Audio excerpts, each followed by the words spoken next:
Oh no, I picked the wrong screen. I hate it when I do that. Game screen. There we go. Like I've been rendered as a purple grid line. What's up, everybody? Hey, folks. Thank you all so much for being here today. It's been about 3 weeks since my last stream. It sounds like you're doing communion. Forgive me, Father. It has been 3 weeks since my last stream. Seriously. Oh man, no, it was too long. It was too long.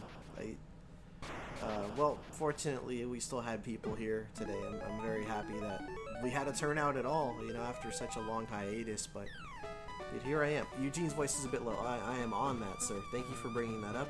I'm adjusting it now. Hopefully that should fix the audio. I was just trying to be, like, a little Oh sexy. my god, now I can't hear you at all, Eugene. Oh no. Oh no. Too Oh low. no. I didn't even, all I did was Silenced. increase the volume. Silenced. Can you guys hear Eugene? Can you hear me? Oh, dude, we did all that troubleshooting beforehand. What changed? Well, it was fun, I guess, right?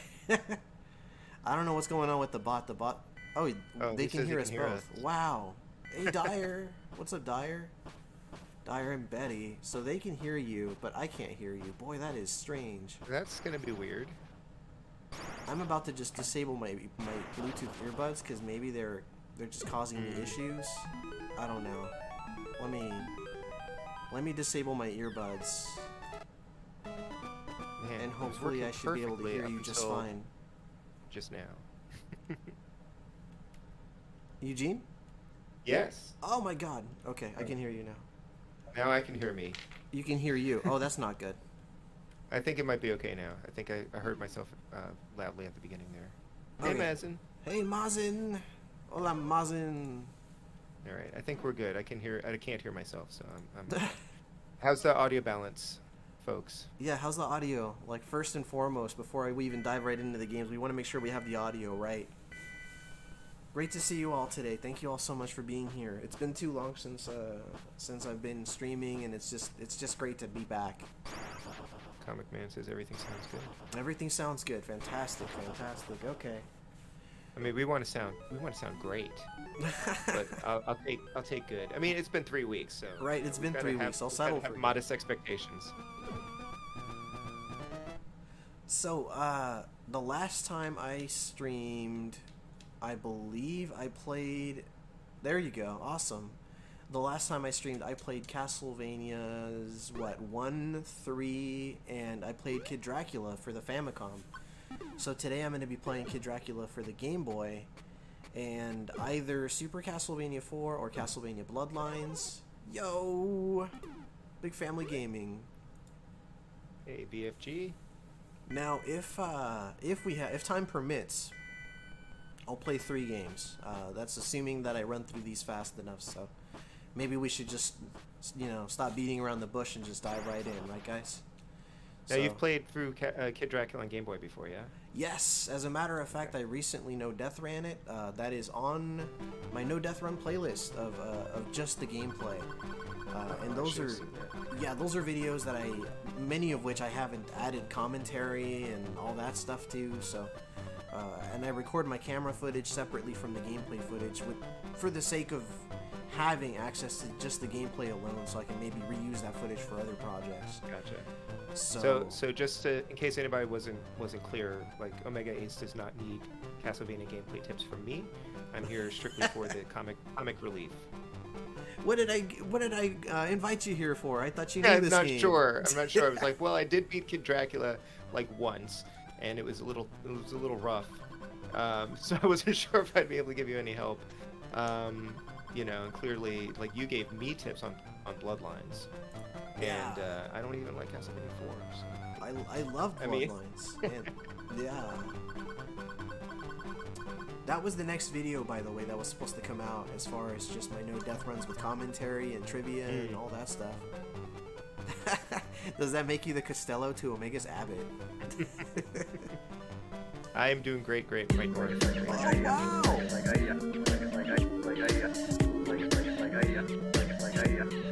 Thank you so much for the $5 donation, man. Why doesn't it says anonymous?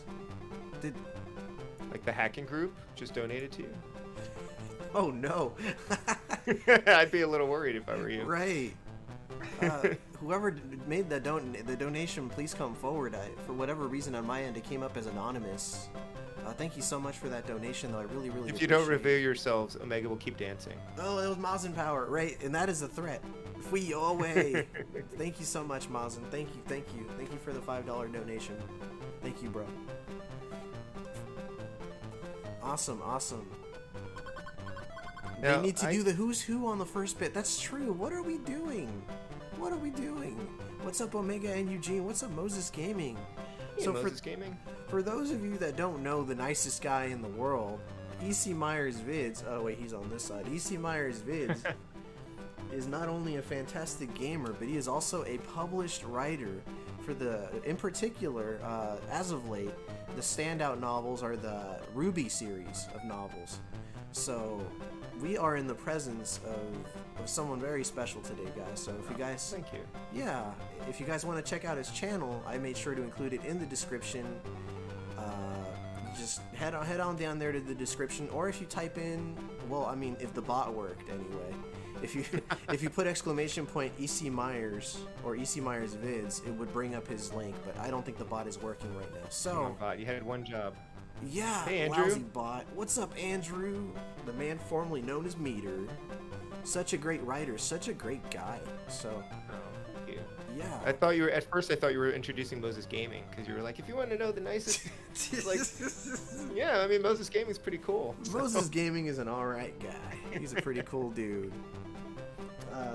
I should say this in Spanish. Para los que no conocen Easy Myers Vids, él es un ¿cómo se dice? Escritor publicado de la serie de libros de Ruby. Para los que no conocen esa serie. Es muy buena onda, súper gran amigo mío.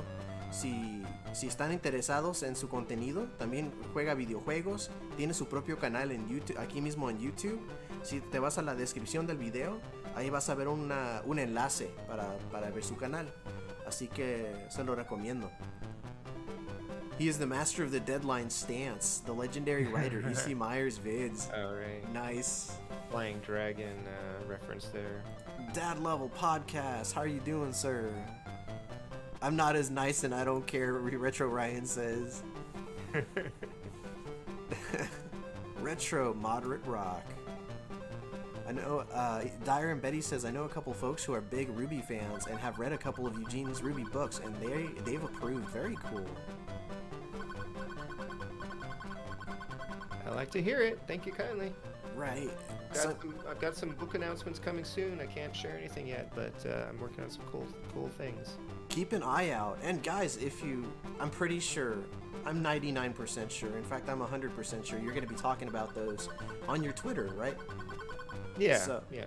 if you look up at the top of the screen there, you can see right next to that little bird there, EC Myers. It's that simple. You just look him up on Twitter and follow the guy, give the guy a follow on there, and you should be able to keep up with the books as well.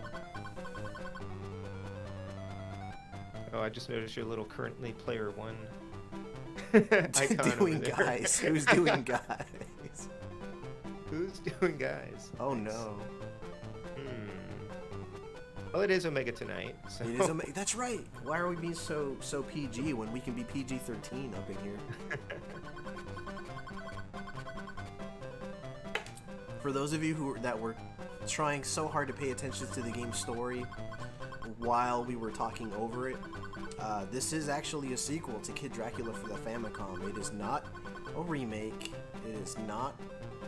I was about to say it's not a sequel, but it is a sequel. Yeah, it's interesting because I know there's some similar levels. I know it's not entirely like a port of it. That's right. But if they're calling it a sequel, then he's just like doing the same areas again. Yeah, there are variants of the areas, and some of the areas have been like remixed, sort of, or they added new things. Some of the bosses have extended parts of the fights.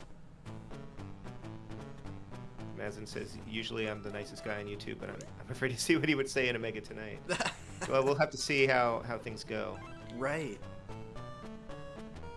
So we're Yeah, off. and the Comic Man, if you guys haven't seen the Comic Man, he recently vanquished Dracula in the original Castlevania. And I did clip that on my channel. Heck yeah. But it's, there's a language warning on it because he did indeed shout an obscenity when he won. So it was a well-earned obscenity, but... Are you actually playing now? Oh yeah. Okay. Retro Ryan says, I want Eugene's autograph. He's the only published author I know. Anytime. More on Dyer soon though. Yeah, no, Dyer's got another book coming out soon. Yes. But he's also got The Virtual Caveman is already out, and he worked on some of the hardcore gaming. So Yeah, we were just. there are actually quite a few authors in our community, which is really cool. And the Comic Man is a published author. That's true too. An extremely published author. He and his wife published the Sherlock Sam series, and they've got like 20-something books out there. There you go. We got a lot of talent in this community, and it's not always tied to gaming, you know.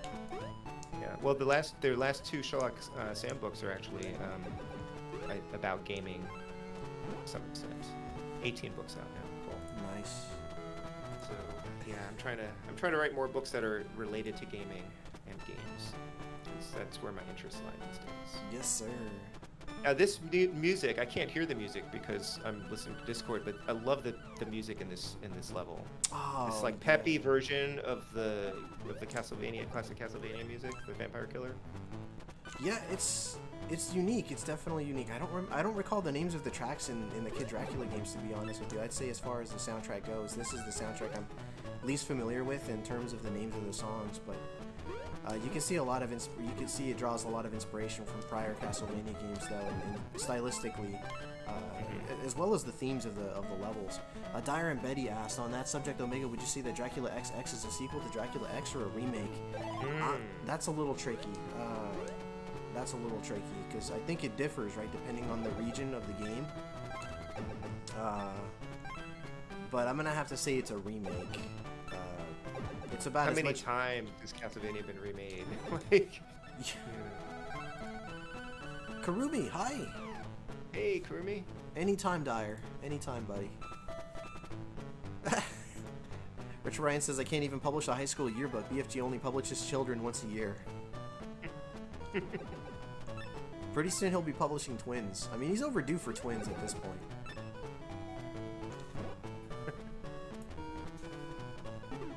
Dyer and Betty.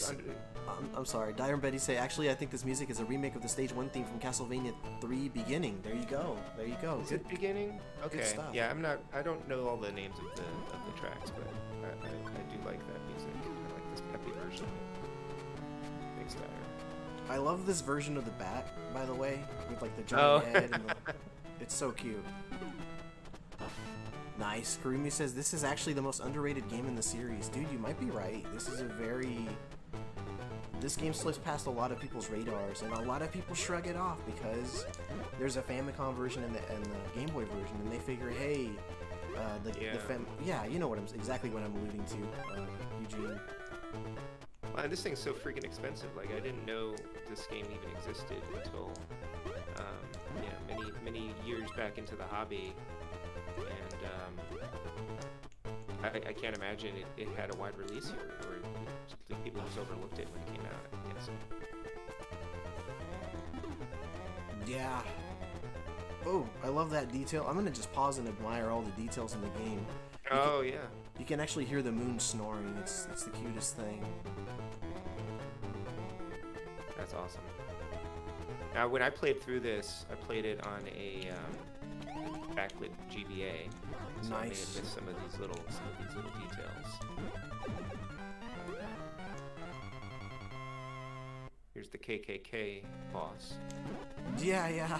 The one they censored on the Famicom, yeah. Yeah. Now I haven't played through the Famicom version of this yet. I figure I'll probably do that on the Castlevania collection. You should. It's really good. Oh shoot! I wasn't ready. Ah, there we go. BFG said he was at a bar and a stranger said, "I can tell you how to raise kids," and I spit my drink out.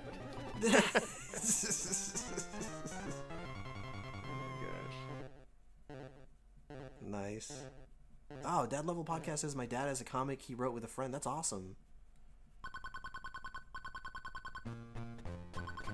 Dyer and Betty say, I'm just gonna say Dyer for short, I hope you don't mind. The Kid Dracula games always struck me as being Castlevania X Mega Man. Heck yeah. That was a bad ending. Oh, Mazin. I think one of my favorite things about this game is the heads-up display, which I guess is literally a heads-up display because you can see his face at the bottom, and you can see his little expressions, like when he's hurt or when he's doing like a transformation or something. Mm-hmm. Such a cool little detail. It is. I love it. Karumi Betty says doesn't watch retro game streams. Dyer says. Dyer says what? Oh, it's just you. Betty doesn't watch retro game streams. Oh, not yet. Right? Not yet. Give it time.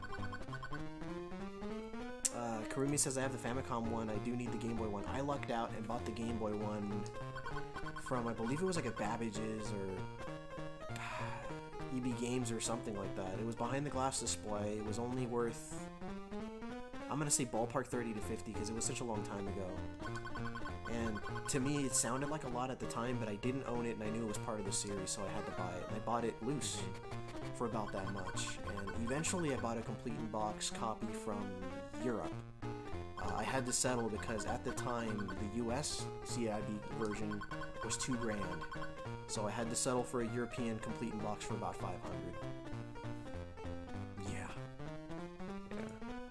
I did get the Famicom cartridge recently, so I do have a physical of Kid Dracula, and I know that you can mostly play it without Japanese, except for like that weird game at the end where you're doing like trivia questions. Oh yeah, those are always in the same order too. So if you memorize the order, you can pick the answers before she even finishes saying them. Oh, cool. See you soon, Dad Level. Have a good podcast with Ryan and Matt. Oh, dude, have fun, dude. That's awesome. Yeah, I look forward to checking that out. Mazin. You know, another reason why this might be underrated is because it's so cute. And like, if anybody, you know, if I can invoke Wind Waker, if anything, you know, how like people who are fans of a series don't like seeing a cutesy version of that series. So taking Castlevania and making it like a cute, seemingly kid-friendly game. This is a hard game. Like, it looks like it should be for kids, but it's a hard game. Yeah. So that could be another reason why people overlooked it. That's true. Hey, Carla, Hector. by the way, I don't think I mentioned you earlier. I'm thankful that you're here. Thank you so much for being here. Thank you everybody for being here. Great White North, thank you for being here. Hector, the game collector. Hey Omega and Eugene. Yeah, the story is. Well, it's a story, all right. The Dyer story says, funny story. I was shopping at a Kmart one day in the mid-90s, back when they were actually selling used games. I found Kid Dracula and immediately bought it, but I didn't take a good look at it. Super good game. Super fun. Turns out it was the Japanese version. Wow, that is weird. So you're about to say about the story of the game? Oh, that the story's just 90% Kid Dracula scolding his underlings for switching sides. That's you gotta love the little bats. Look at that. They have like the different variants of the bats. With like one's wearing glasses, one has grouchy eyes. And like, he remembers a power in like every stage, basically. Like, he gets a new ability. Yeah, the game's like playing on the fact that he actually earned these powers in the previous game, and that he simply forgot them, which is so funny. So that's what that was all about. Yeah, and Adan, saludos Adan, gracias por estar aquí con nosotros. If you are in trouble, these can help you.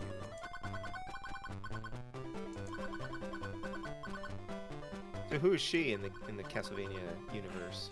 Her? I have no idea. She's just she's a witch. She's just Kid Dracula's fling, I guess. I don't know. It's just... She looks like she's stopping in from the Cryon Conquest. Nice. Buenas, Adan. Ooh, Dyer says if Netflix really wanted to blow our minds, their next series would be Kid Dracula. That would be hilarious. Gosh. Alright, let's get some lives. Just a few. You never know. I might need them. Alright, I'm gonna try to get Grab Bat, which is the 4th orb. The 3rd, 2nd, 4th. I don't remember 4th, doing 2nd, doing 3rd, this 1st. game. Oh, these mini games? Yeah. Yeah. They're actually surprisingly good. Like, I mean, I wouldn't say they hold up as standalone games or something like that, but like... Are there different ones? Because maybe I just didn't do the crystal ball one. Because I know I earned lives. Oh. You have to collect those like big coins to get chances to do the mini games, right? Yeah, the crystal ball is just a way to determine which mini game you're going to play. So in this case, I'm playing this little game here with collecting the bats. Exodia X, ¿cómo estás, Exodia? Muchas gracias por estar aquí con nosotros, hermano. I'm sorry, say that again, Eugene? I might have somehow missed all these mini games. Is that possible? They're fun. Well, I'm just wondering if I played the game on like hard mode because I wasn't like earning lives the way that I was supposed to be. Maybe. Great White North says I like how animated this game is. Yeah, it is like a little cartoon. It's got a lot of great animation. I liked her little animation of like doing the crystal ball thing and switching them around. Hey, Exoria. Exodia, por si no lo conoces, ecmyersvids es un escritor publicado que escribe los libros de la serie Ruby, por si conoces esa serie, hermano. Tengo el enlace de su canal en la descripción de este video, si estás interesado. Pero acá está ecmyersvids, Exodia, ecmyersvids. Nice to meet you. Un placer. Just gotta say that the little dog over your head looks like it's having a great time rubbing up against that controller. I love those dogs. I put them up there once just to see how, like, what people would think of them, and they became a staple for the channel. So I hope to one day pay an artist to make, like, maybe, I don't know, like synthwave versions of those dogs, you know? Maybe wearing the 3D glasses or something to that effect. Yeah, these games, even the Famicom version, like they have really, it's kind of a big sprite to be playing with. Yeah. So bad for that tree. Let me turn you up so I can hear you a little better, Eugene. Just saying, I feel bad for that tree. Like it looks really cute. Oh, these trees, yeah. If they manage to suck you in, they don't actually hurt you. They just bring you farther down the level. Rhea, what's up, Rhea? How you doing? Good to see you. Thank you for coming back. Rhea, in case you don't know, this is ecmyersvids. He's a published writer. He writes the novels for the Ruby series. He's also a super awesome YouTuber. He's a gamer just like the rest of us. So if you haven't checked him out, definitely check him out, Rhea. He's a good person to meet, to know. He's a good person to know, and frankly, one of the nicest guys in our community by like a long shot. So maybe that says more about the community than it does about me. Yes, yes, it does. Rhea, it's great to see you. Thank you so much for swinging by, guys. Yeah, Rhea also has. All of you on a Friday night, you know, it's you've got so many other things you could be doing, so it's really, really cool that you decided to spend some of your time with us. That's a very good point. Very good point, Eugene. And guys, Rhea has a channel of her own. Shoot, if anybody is, I mean, I'm definitely subscribed to her, but if anybody else in this group happens to be subscribed to her, if you could just drop her link. I gotcha. Thank you so much, Eugene. Thank you. So I needed to pop over to subscribe anyway, which I had just done. There you go. Thank you for doing that. Omega bro, aquí... a ver. Ajá, dame un momento, Dan, perdón. Tengo que enfocarme en esta parte del nivel. It's really easy Falling bridge in a Castlevania game. What's going on here? I screwed up. No! Oh no! Turn into a bat! I couldn't. I was jumping and yeah, I should have had the bat handy. I'll get through it this time. Time to reset. The no death run is over. Yeah. Just kidding. Omega. Omega bro, aquí estrenando un nuevo cel. A ver qué tal. Chido, chido. Nice.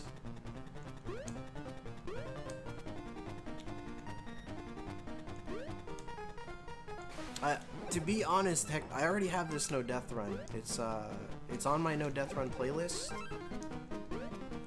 So, you know, if getting it, getting it live would be really cool though. Jump a lot, yeah. That's the thing. Is like that section there. It's not so much about jumping as much as it is just knowing when to see that first one. I'm supposed to just run past it. It's the second one I'm supposed to jump and shoot like that. So that's the thing with this game, right? It's which I guess is true of a lot of Castlevania games and a lot of NES and Game Boy games in general. It's just like it's trial and error, and you just have to memorize like what you're supposed to do. So chances are the first time you go through there, you are going to die.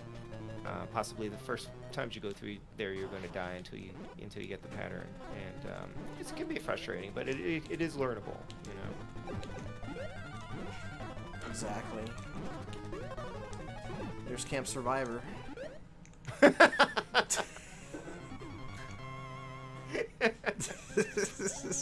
my gosh. I didn't know what he was doing with the axe. It didn't look like he was trying to pull the axe out. It looked like he was trying to like love the axe inappropriately. That's his favorite axe. Does this game have branching paths? No. I just don't remember this guy then. It's been probably like 3 years since I played through this game. Huh. Dyer says this guy caused a bit of a debate in the Splatterhouse fan community. I'd love to hear you elaborate on that, actually. Dan Aguilar says, aunque todavía me falta respaldar unas cosas, amigo, y tengo otros dispositivos. El anterior andaba mal de la pantalla y el otro no pude ver, pero no se escuchaba al entrar a un video. Ok, ya te entiendo. Pues espero que tu celular nuevo sirve bien, Adán.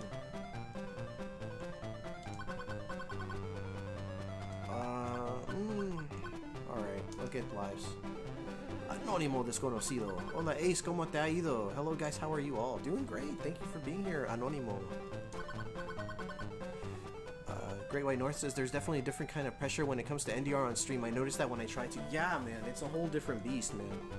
It's a whole different beast. I feel my success rate is way higher when I don't have an audience to talk to, you know. I would like to get comfortable enough to NDR more of these games at some point, you know, live. I'm thinking at some point, maybe once I have a good chunk of the series No Death Ran, I might go back and start No Death running them live, just for fun, you know. Yeah, I like the pressure of live streaming when I'm trying to complete a game, because I'd probably stick with the game longer than I might if I was just playing it like offline on my own, because you've got people there who are kind of rooting for you. They've also like stuck it out for a while with you with the game, that you don't want to disappoint them by, you know, stopping, you know, prematurely. That's true. But trying to achieve a certain goal, like an NDR or something like that, is too much pressure. I think. Dyer says most people automatically assume it's Jason Voorhees, but as someone pointed out once, Jason never used a shotgun. In fact, the Jason there has the exact same arsenal as Rick in Wanpaku Graffiti. Interesting. He would not believe the arguments he caused. That's an interesting point, because in my head, I tend to lump Kid Dracula and Splatterhouse Wanpaku Graffiti together, because they seem like the same kind of. They're both like kiddie versions of like these other franchises that are usually a little bit darker, and they're both pretty challenging.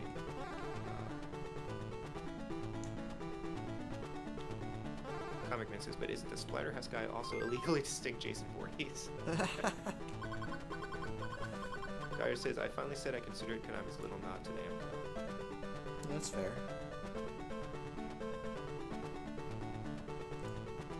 Se escucha ver el cel y le dura la pila. La verdad no sabía del celular hasta que mi hermano me dijo. Chido, chido. 4 lives, nice. Okay. Got a text message? I'll check back with my buddy later. Told you never to text me here. Mom! Talk to me in the chat like everyone else. I like how she blushes for a second when you leave. There is something going on there. Yeah, so Kid Dracula, is he like meant to be like a young Alucard? That's definitely the implication, the what I'm getting out of it, because at one point you do get an umbrella, and they say it's his father's umbrella. And Death also refers to him as a master as well as his father a master. And God, Galamoth is his long-running rival in this series. And when you play Symphony of the Night, Symphony of the Night, you fight Galamoth as Alucard. You've never faced that Galamoth as Dracula, so I'm assuming that this is definitely Alucard. The comic man says it's Alucard. Chat talk. Ya tengo mejor resolución para ver la guapura de todos ustedes. Nice. Notice the funny load times when you're on this railway here, this track. Sorry, I'm having some flashbacks to this level. This one killed me a lot. Oh yeah, it's definitely one of those, man. Yeah, there was a lot of error along with the trial. Yeah. It's all memorization. Mm-hmm. Here comes the first weird pause. You caught that? Yeah. Yeah, that's the load for this little guy right here. This little Oni. Little Oni-chan. Oni-chan. How does the performance compare on the Famicom version? It feels a lot smoother. Well, oh yeah, look at that. Kind of. It's a mixed bag. I think they both feel smoother in certain parts of the game, put it that way.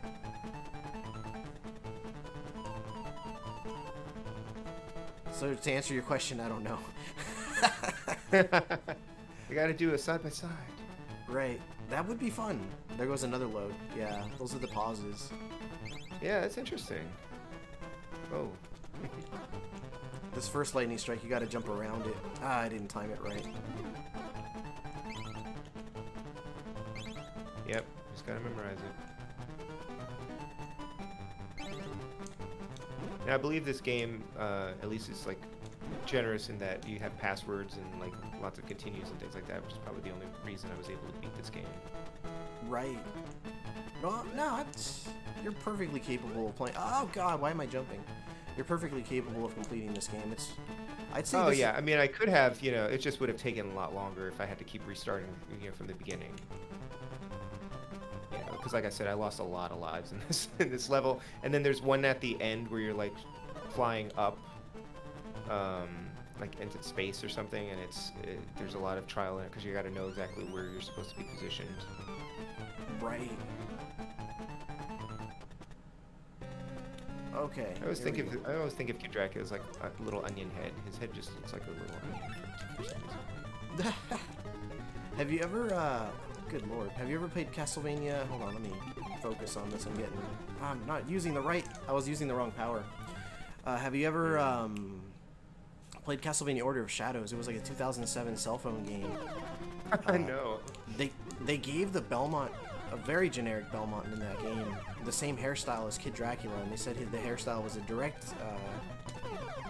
inspiration to this game, which is to me was just such a strange choice. So there's a Belmont running around with orange hair that looks just like this. That makes me think of Lion-O from Thundercats. Lion-O, yeah. I never drew that connection myself. That's kind of funny. I just draw the connection to Thundercats or DuckTales pretty much for everything. Man, no, it's not a bad thing. That Galamoth. Oh, I forgot about that. Hector says, I wonder if there is a color ROM patch for this game. I hope so. If there is, let me know. Well, he could probably play with the Super Game Boy 2 color palette if he wanted to. That's true. Yeah, Raijin and Fujin. Yeah, those are the gods, right? Oh my God, hanging with Hooli. Hey, hanging with Hooli. Hooli. Hector the Game Collector. Yeah, Eugene just read that one. Dan dice, Broski Omega, se te extrañaba ver tus directos, un placer estar aquí. Gracias, Adan, muchas gracias. Death by Egg, dude, that was a close call. My guard was down. Ooh, Dyer says that Galamoth fight in Symphony is such a royal pain until you find out about the barrel circlet. That's right. That's the one that makes you immune to lightning. Or heck, I think you gain health from having it on. I mean, we have 5 lives. I think we'll be okay for now. Going pretty well, Hooli. How are you doing? Good, man. This is my happy place. I'm hanging out with friends online, playing and watching retro games. Yes, sir. This is a good time.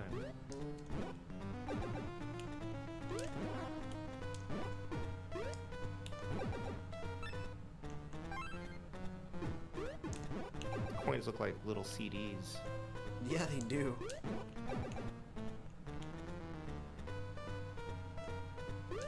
That's the one. Since I can't hear the game music, I'm just hearing the airship music from Super Mario Brothers 3 right now. Oh God. Let's use homing.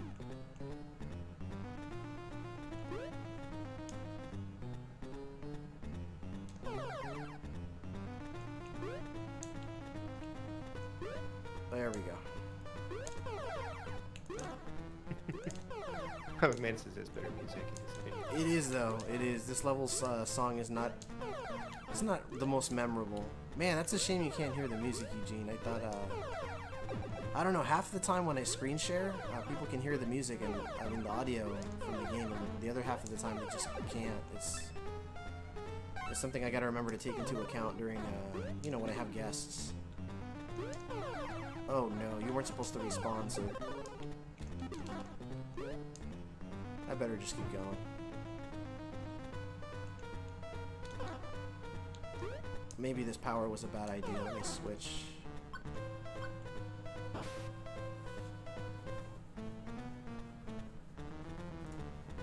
Hooli says, I'm doing good, just got done with a bunch of schoolwork and projects I'm working on. Now I'm playing a little of The Long Dark to wind down. Nice, nice.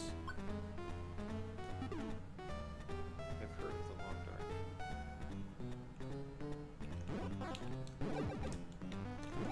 There we go. Oh, God, I almost jumped too early. Survival game.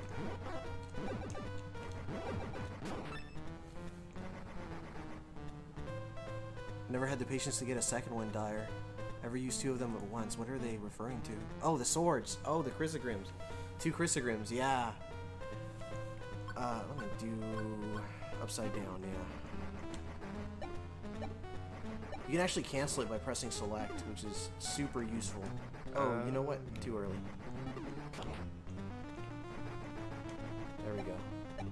Pretty cool. I just love games that have the walking on the ceiling mechanic. Yeah, it's a pretty sweet mechanic. Oh. Some Donkey Kong action going on. Heck yeah.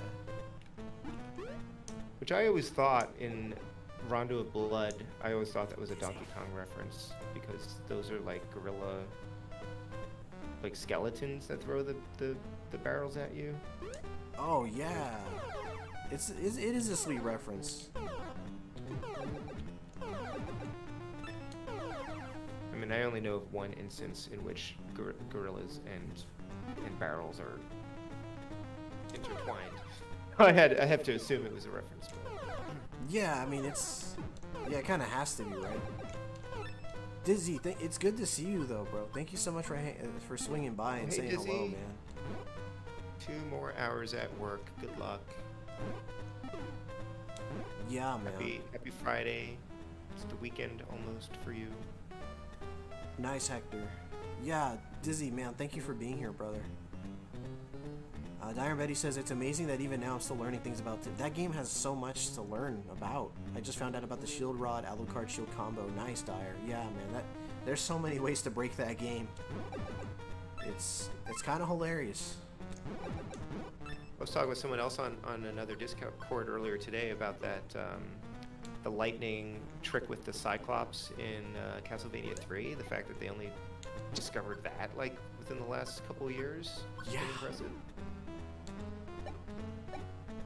Yeah. And did you hear about the Super Punch Out, like the secret two-player mode? Yeah, they just discovered that a couple weeks ago, didn't they? Like, how does Nintendo sit on that? Like, are they just sitting there like, well, I guess nobody ever found it? Like, are they just waiting, or they're just like, did they not want people to find it? Because that seems like the perfect thing to publish in Nintendo Power back in the day. But they're just sitting there like, well, we're just gonna wait and see if anybody finds it. Like, yeah, that's strange. Oh, the Comic Man. I'm still looking for the Saturn version. Yeah, the Saturn version of Symphony is a mixed bag, man. It has pros, it has cons.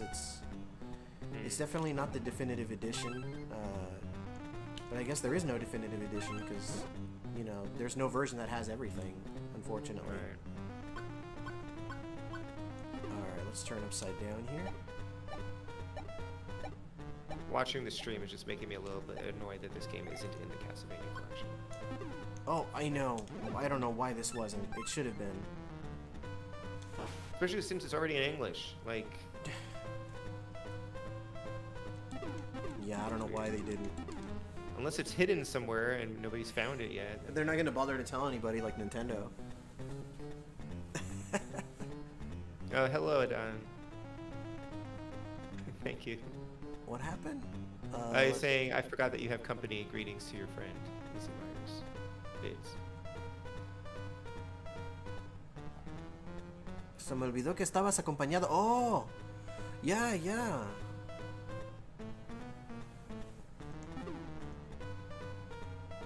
Oh, wait. Boss. Homing. This will negate the sickles, by the way. And this, by the way, is not death. They make it perfectly clear in the story. This is actually a witch. Or no, it's a Time Reaper. I'm sorry, it's a Time Reaper. A Time Reaper? Yeah, it's a Time Reaper. The Time Reaper is referenced in the Kid Dracula games and Castlevania Judgment. Castlevania Judgment? Yeah. I've been thinking about streaming that sometime. I got that when it came out, and I played a little bit of it, and because when it came out, there was like very little Castlevania. So of course I'm gonna buy like the new Castlevania game, even if it's a fighting game. Right. You know, but it's very strange. Yeah, I'm not crazy about it. Oh my god, I keep timing everything incorrectly here. The music in Judgment is nice. The character designs are very odd. I hated the character designs. I hated them. It's like a weird, like, S&M version of Castlevania. So bad. That was a close call, Fox. But there are characters in it that I didn't actually know much about until really the Castlevania animated series. Because, like, Camilla's in it, I think. Right? Mm-hmm. Yeah, it has a pretty large, fairly large cast. It has like Shanoa. It has a few Belmonts. What, Simon and Trevor. Yeah, I think it'd be fun to revisit it now that I've played more of the series and I'm more aware of some of the lore in it. Because Maria's in it, right? Yeah, Maria is. I Yeah, have not she's. played Rondo of Blood, you know, when I played Castlevania Judgment. So. She looks nothing like she does in her games.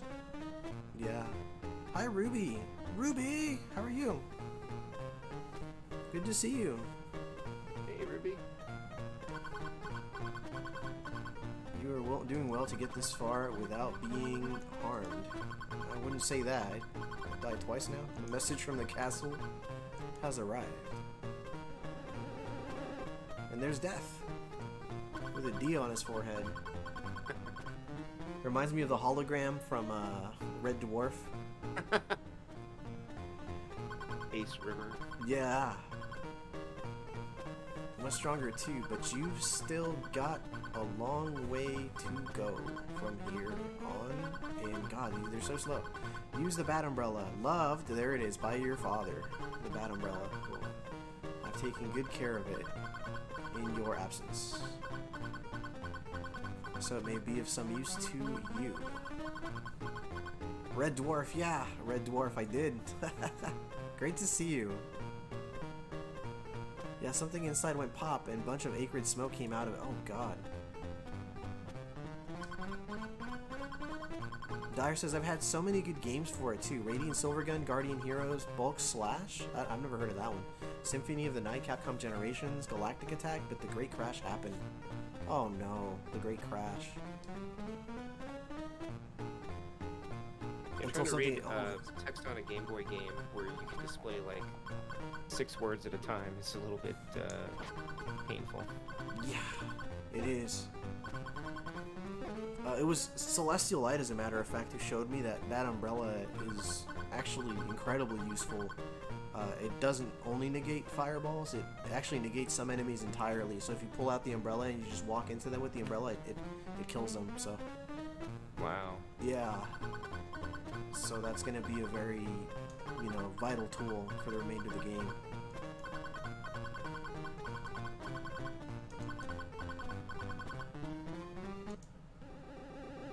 Great show. Thank you. Thank you. Thanks for being here. Anyone that's read Memoirs knows about the Great Crash. I haven't read it yet. I haven't gotten the book yet, as a matter of fact. It was a dark time for me. There it is. It's Galaboth. Can't you tell? He looks just like he does in Symphony.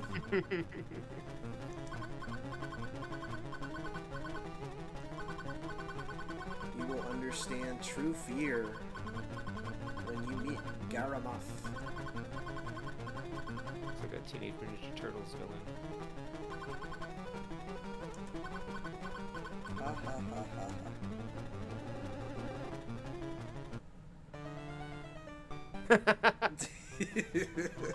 Good drop. Yeah. Excellent.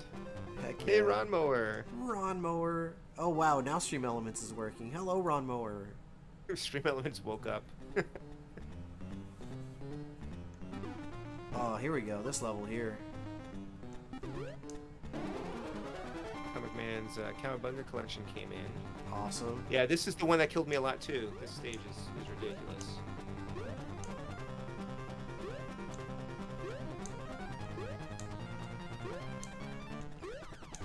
I mean, if you know what you're doing, it's not bad. Yeah. Still easy to slip up though, you know? That one right there, that timing sucks. I hate that timing. Yeah, there's not a lot of room for error here. No, there isn't. Like, I almost slipped up again right there. Look at that. Look at that. God. Oh, bomb. Yes, let's use the bomb. That was masterfully done. Well done. Thank you. Thank you. Thank you, sir.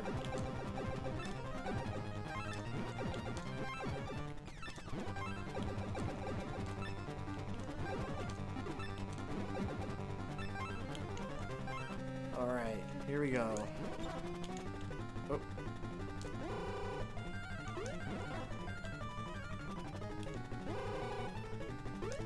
If you time it right, you can get him right before he fires the beam. Yeah, just like that. So you can get an extra hit in there. I usually just play it safe and go one fire at a time,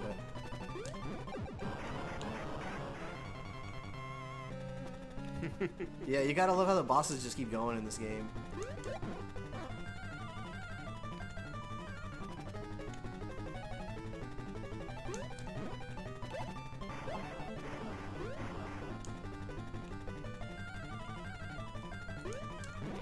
Yeah, it's Too definitely low. making me want to go play the Famicom version. The music's really... Oh, man.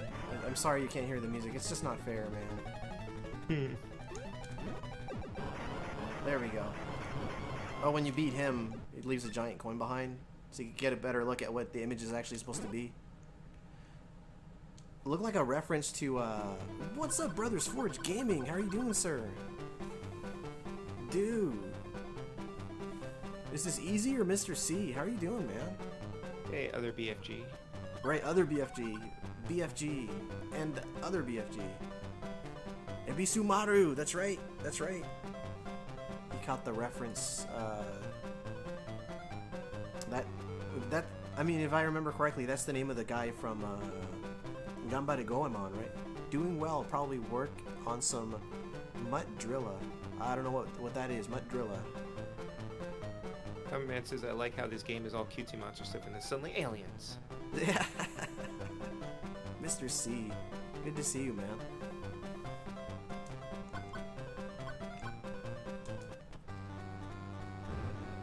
Oh yeah, we're at the tail end of the game now.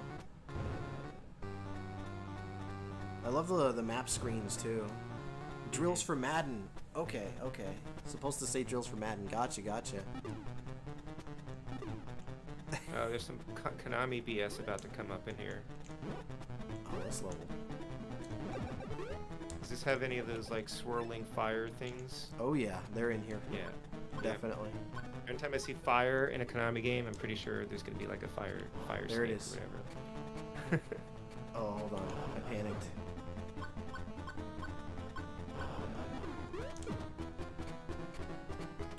There it is. Oh, crap. I accidentally pulled up my... No, hold on. Okay. There we go. I accidentally pulled up the Super NT's menu there. That was scary. You press the wrong button, you'll reset the game, dude. Yeah, it wouldn't be the same without that swirling fire Great North is. Definitely not. The solar prominence is from Life Force. Yeah, dude. Saw you was streaming. Yeah, it's... Hey, thank you so much, man. Really, thank you for taking the time to swing by, man. Now, did they use them? Did they appear in Life Force first or in Gradius 2? Because the Gradius 2 on Famicom has those things too. I'm pretty sure. That's a good question. Oh, Huli says I'm still here. I may have missed something because my phone was struggling, so I had to switch over to my TV. Now I have Ace and Eugene on the big screen. It explains why I'm so hot and bothered right now. Oh man. I think it's because of the flames in this stage. Right, that's what it is. It's the flames. I appreciate that. Life Force, then Gradius 2, then either Bucky O'Hare or this. I think a little flame. Yeah, I remember them in Bucky O'Hare. Okay, wow. Yeah, they're in several games then, yeah. Yeah.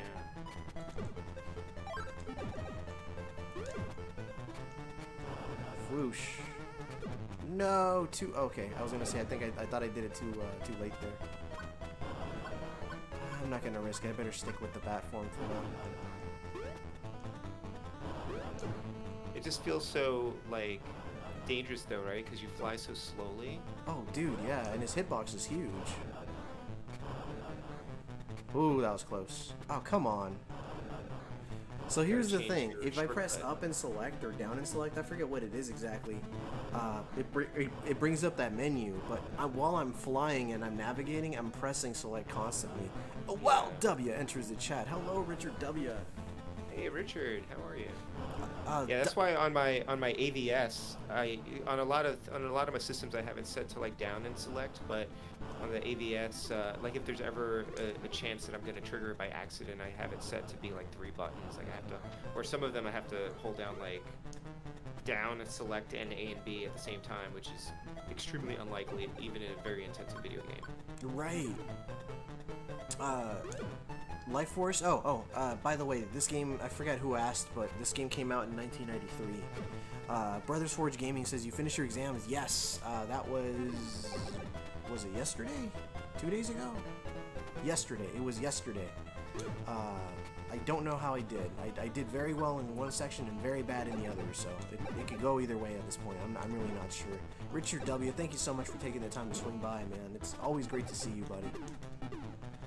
Yeah, doing well, Richard. Hope you're doing okay. Yeah, dude. Oh, come on. Come on, fireballs. Thank you, thank you. Yeah, I hope so, man. Well, I mean, I wish I could say I did, man, but like I said, you have no idea how badly I bombed the science section of the math, the science section of the exam, but I'm hoping that I killed it so hard on the math that, you know, it made up for it. I'm hoping. That's what I'm counting on.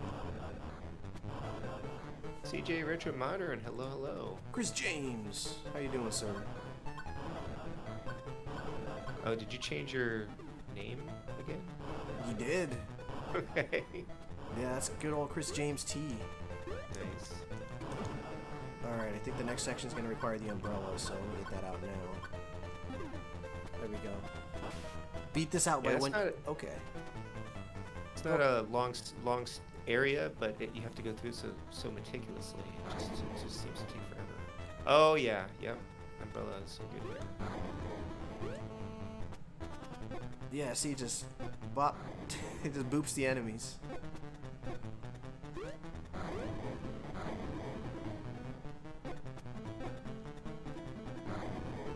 Boop. Boop. There's a stage like this in the Lucky Dime Caper on the Master System, but you don't have an umbrella. You just have to dodge things. Okay. I haven't finished that game either, but it's a Donald Duck game. Kind of set in like the DuckTales kind of continuity. You said DuckTales. Well, because Scrooge and the nephews are in it, Okay. and you're trying to find like somebody's stolen Scrooge's lucky dime, and so Scrooge like tricks Donald into like going after it. Okay. Oh.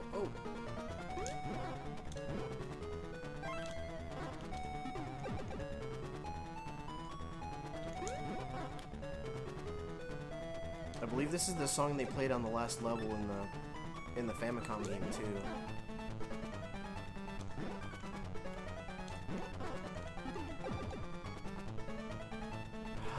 Okay. These are some really impressive graphics, though. I have to say. You said 1993? It's a very late game. It's a beautiful game. Best weapon. Yeah, the umbrella's awesome, man. He said that seems overpowered. Ooh, here's a question for both of you. That's somewhat related to Castlevania. What do you think of Getsu Fumaden? I love Getsu Fumaden. I want to play Getsu Fumaden. I just haven't had the time to like dive into it because I know it's going to be like a whole thing. But I played enough of it to know that it's really good. And I'd love to stream it at some point, but I think it's going to be one of those games that's just going to take a long time to figure out. I have a funny story about that. And Twitter is actually evidence of my story. You know, knowing that Getsu Fumaden came out in, what, mid-80s? Mid-80s. I want to say 87. I had never beaten the game. And one day I just up and decided, hey, I'm going to play it. I'm going to play through it and finish it. So there you go, 1987. I got the year right. I lucked out there. So anyway, I beat the game. I posted it on Twitter. I said, oh, great game, yada, yada, yada.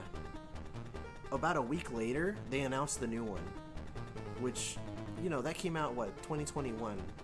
That's a pretty big gap, and it's a hell of a coincidence to beat the game right before they finally decided to release a successor to that game. Well, what happened is they saw your tweet, and they were like, oh, people still like this old game, let's make a new one. So they spent a week working on it. And then they announced it, and the beta. I mean, that was about a week's worth of work in there, right? Ouch! Yes, it was. From what I saw of it, I'm kidding. I'm No. sorry, Konami. There's some don't hate truth me. to that. They did release a broken mess when that game, when that first build came out. Yeah, it was pretty rough. Comic Man says, I wish the Switch version was translated. So there is a translation patch, like a fan-made ROM hack translation of the game, and the cartridge itself is not terribly expensive. Right now, I think I got a copy for like $12 or something like that from J4U. So the next time you put in a Famicom order or whatever, if you pick up the cartridge, then you can run the translation patch on your Retron 5, and then you're all sorted. Because I would have gotten the new game. I probably will get the new game at some point, but it would have sweetened the deal if they had actually like translated more than just the menus in the original. Agreed. Yeah, it's a big shame. I mean, they had a fan translation right there. Yeah, that's how I played it. By the way, I played a translated ROM of the game, and I liked it so much I bought a CIB copy of the game after I beat it, like right after I beat it. Yeah. I kind of went crazy for that game. Like Yu-Gi-Oh! They had Getsufuma themed Yu-Gi-Oh! Cards, like 3 or 4 of them, so I made sure to pick those up as well. Anything that was related to Getsufuma, then I tried to pick up at the time. And then Undying Moon came out, and boy, that game just kicked my butt. Oh, Richard W. says, this game looks cool. I wish they would make more. Yeah, there's only 2 of them in the Kid Dracula series. It's a shame. They should make a 3rd Kid Dracula game. I'd be down for that. L. Diener Productions. Hey, with a friend, but we'll leave a like. Thank you so much, L. Diener. Thanks for being here, man. Yeah, I always appreciate it, even when people just kind of do a drive-by, like, hey, I can't stay, I just wanted to pop in and say hi. I mean, like it's really fun. Definitely. Fuck. I got smushed. Sorry. Comic Man says his J4U order came in. What'd you get, Comic Man? Did you get a copy of Layla? I think you said yeah, you I were did gonna tell order it.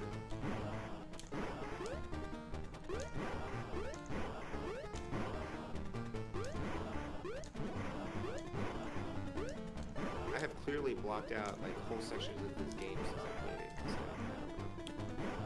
It's a pretty long game for a Game Boy game too.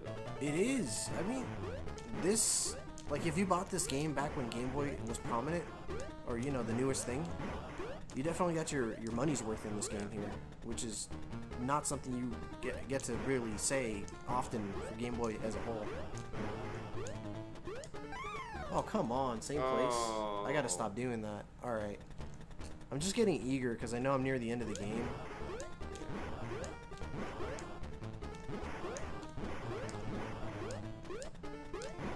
I mean, I think it's really awesome. Like it's a big sprite. The game moves really well. He is very slow. And so when you've got these kinds of challenges, like if the timing is even a little bit off, there's no real rushing through there. No.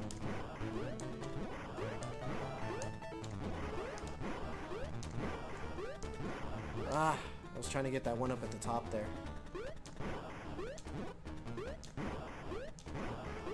Good enough.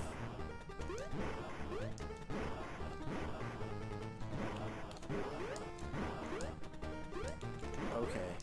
This is very stressful. I'm just watching it. This is really stressing me. Yeah.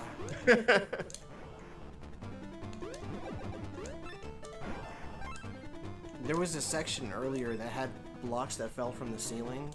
I would argue that section is harder because they fall so fast you don't anticipate it, so they kill you almost immediately. Or they kill you immediately. What am I saying almost for? But I lucked out with that section, so. This is just such a solid platformer. It is a real shame that more people don't know about these.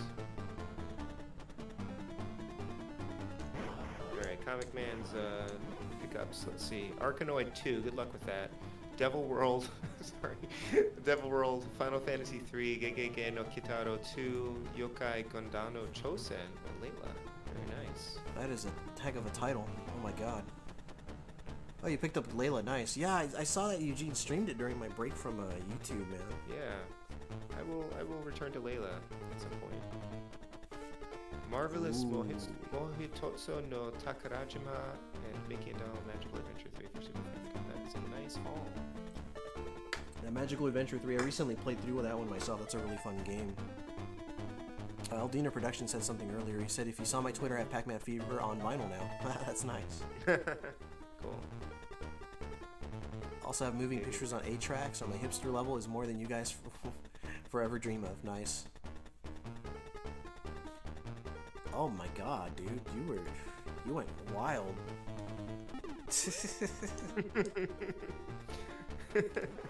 I just assumed you were so excited that while you were typing, you just left all the spaces out coming, man.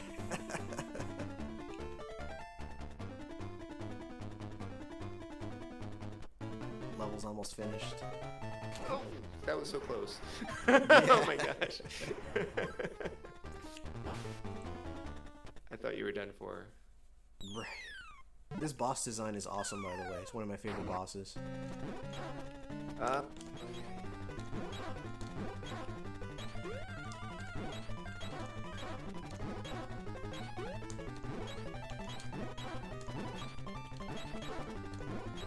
bet a big chunk of that, Kami said it costs less than 100.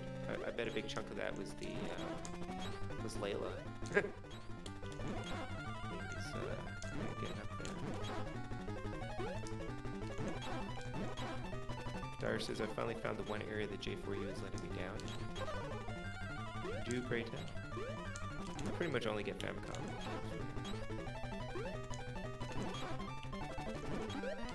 Got him. There we go. GG.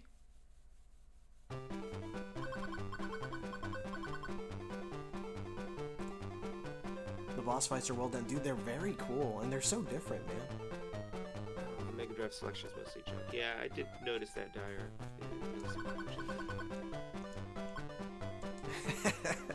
I was gonna make a very rude comment and say that's mostly the Mega Drive's fault, though. Let's be Ouch. honest. Oh, man. It honestly does have some really good games, though. I mean, you know, it has the Golden Axes, the Streets of Rage series, the Sonics. Rystar's pretty cool. Omega with the hot takes, yeah. Rystar's pretty cool. He said, Omega, how could you? I'm just being sassy. Oh, sweet. Get Omega tonight. It's Omega Unplugged. Omega Unplugged, right. Grab Bat. You ever play a game of Grab Bat? I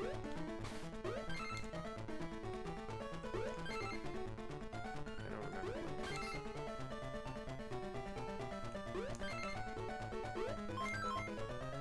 I feel like this is the mini. Omega after Hot Take. Yeah. This is the mini game that nets you the most lives, I feel. If you grab enough of them. Bag those bats.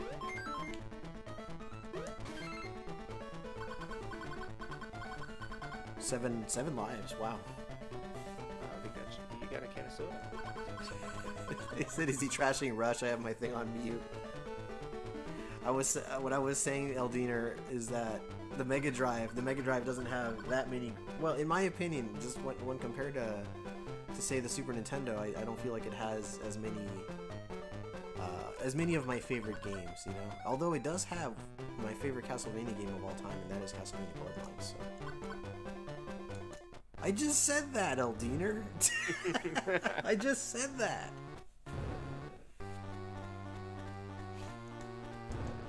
Although we did kind of say it at the same time there. But then they didn't release it for like decades. Next generation. Re-release it for decades. So. And Dan's just having a... So is Splatterhouse 2 and 3. They're good games too. Hey, I'm not saying the entire library is bad. I'm just saying that it could have a better library. It did have a bunch overall. of cool Mickey games on there, what I can tell. I'm gonna ask you to put out the fire in the chat, Eugene, while I grab myself a cool drink. Kami says I am eating all the popcorn over here. I actually and I prefer the Hyperstone Heist to Turtles in Time on SNES. Although I think I'm in the minority there. It just feels more fun to me. It's a little bit shorter. I don't know. Shame on you, Omega. I'm just having a little fun.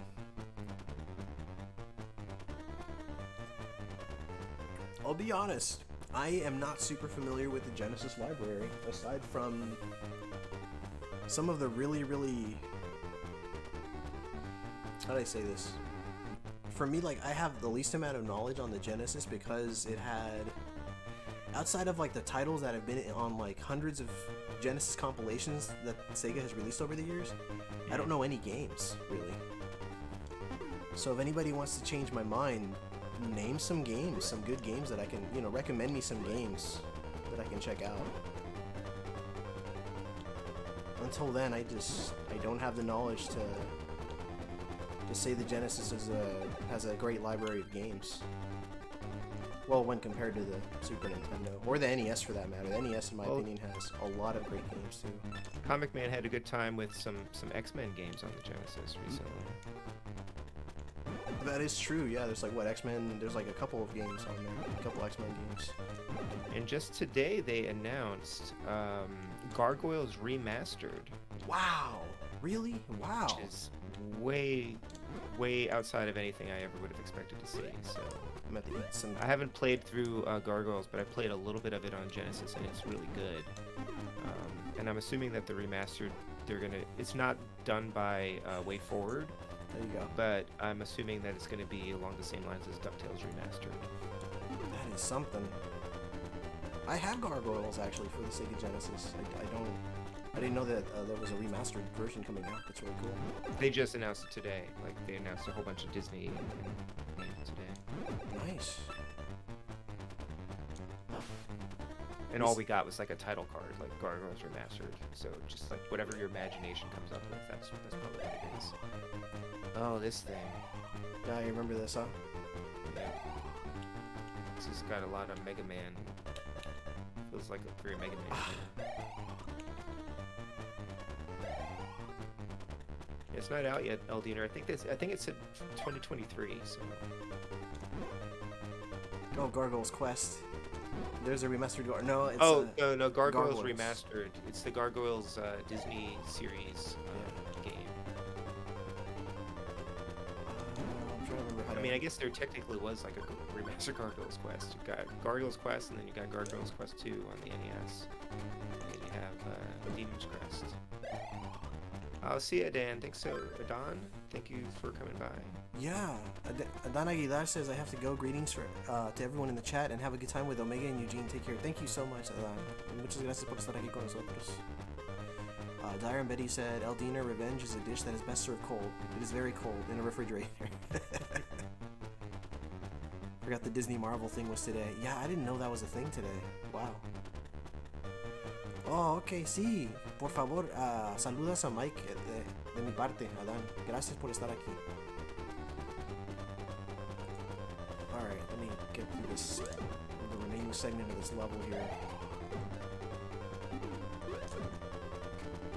It helps to just kind of fly up and see what what's up ahead.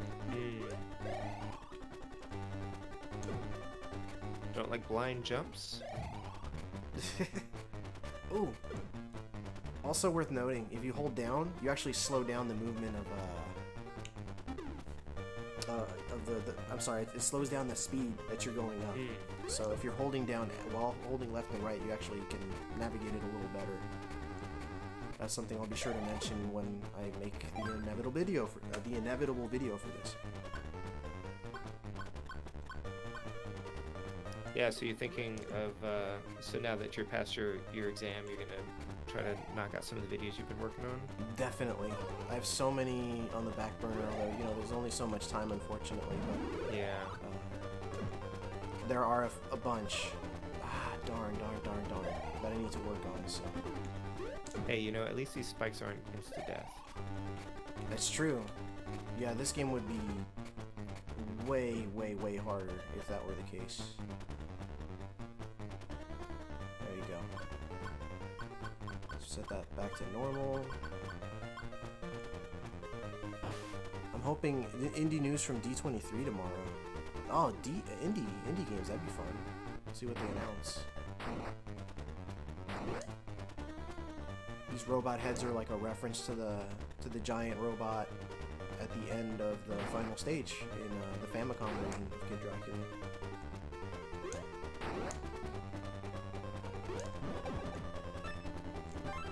Okay, we're just about to get... Oh, this part right here. Take your time here.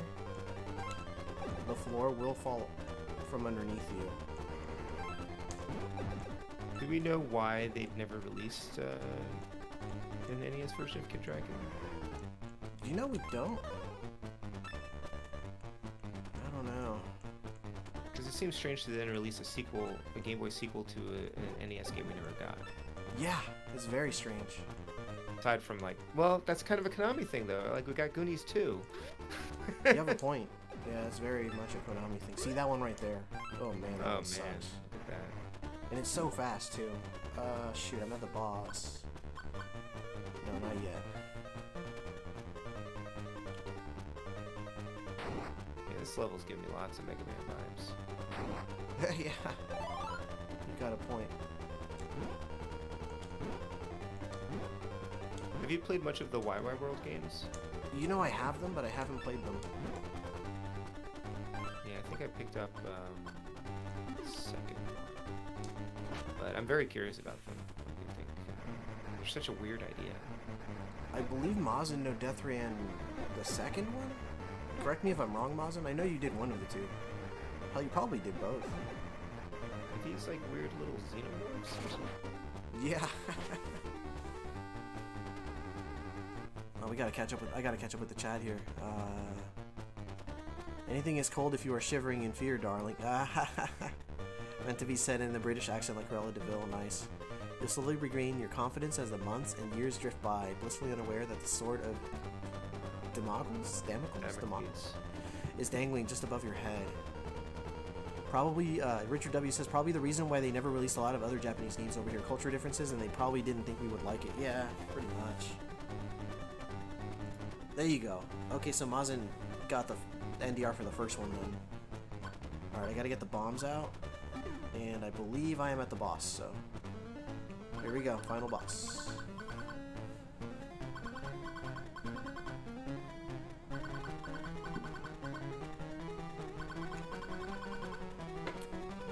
King Garamoth.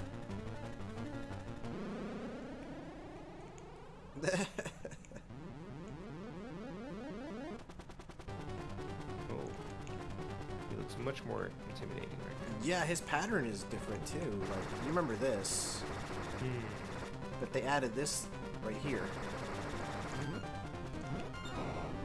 and they fires one from the right side. Now he's gonna fire both again.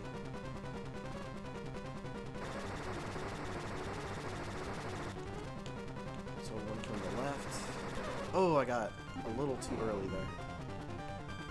One from the right. The reason I do the bombs is because it lets me fire a little bit from the edge there. The explosion still hits him in the mouth. Otherwise, you have to be even more accurate with just the regular fire. Or the regular projectile. And then the fight continues.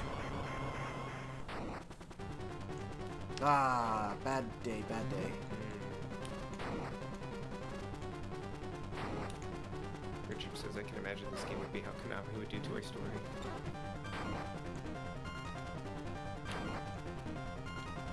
Alright, he's gonna jump over with his mouth open right now. Yeah, you do not want to be in the corner with this dude. Another one. He's gonna jump again. Good And job the mouth shooting where again. he's going to be instead of where he was. Yeah. You can sort of tell like when he's going to open his mouth. It's just a little tricky to tell. Ooh, it's gonna be a close one. There we go. BG! Yay!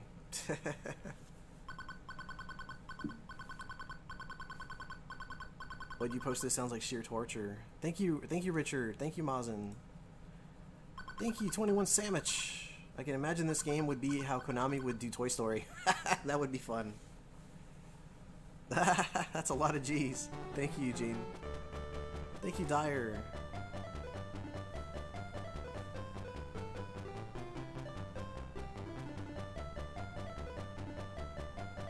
And as soon as this one finishes here, we're just going to throw up the Just Chat screen for a little bit while I set up the Switch.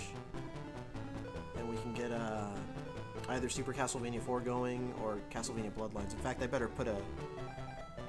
There's Mac tonight in the background. Nice. Hector, thank you, sir. Eldiner, mwahaha. I will warm your cold, dead heart with my more enlightened music. Oh my. Which Castlevania next? And let's do... Thank you, Brothers Forge Gaming. Thank you, the Comic Man. We'll do Super 4 or... Let's put Super Cast 4. Or Bloodlines. Do those 3 bats behind you mean anything? Does that change based on anything, or is it always the same? Oh no, those are the little bat allies that you join you. I want to say in stage at the end of stage 2.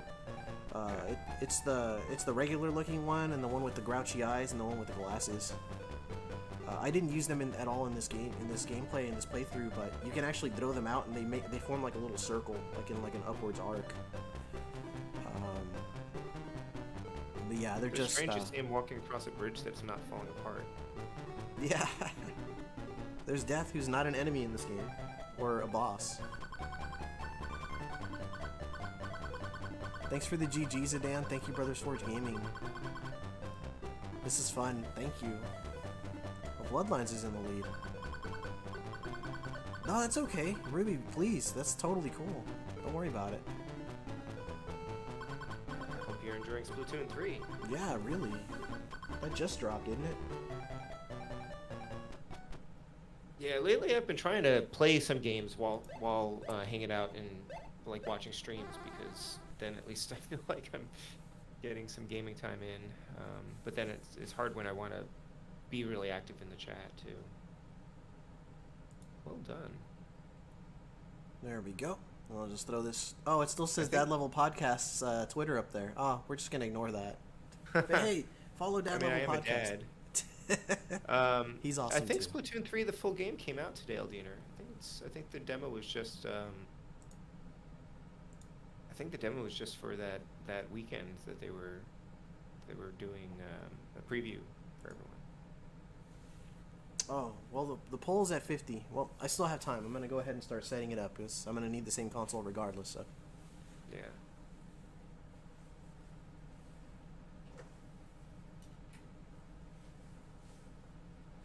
Paul Mega Retro Man Tessie, hello. Omega Ace just finished Kid Dracula on Game Boy, and we are now awaiting votes to determine what game he will play next. What's up, Paul? I'm setting up A the good console game or right a now. bad game?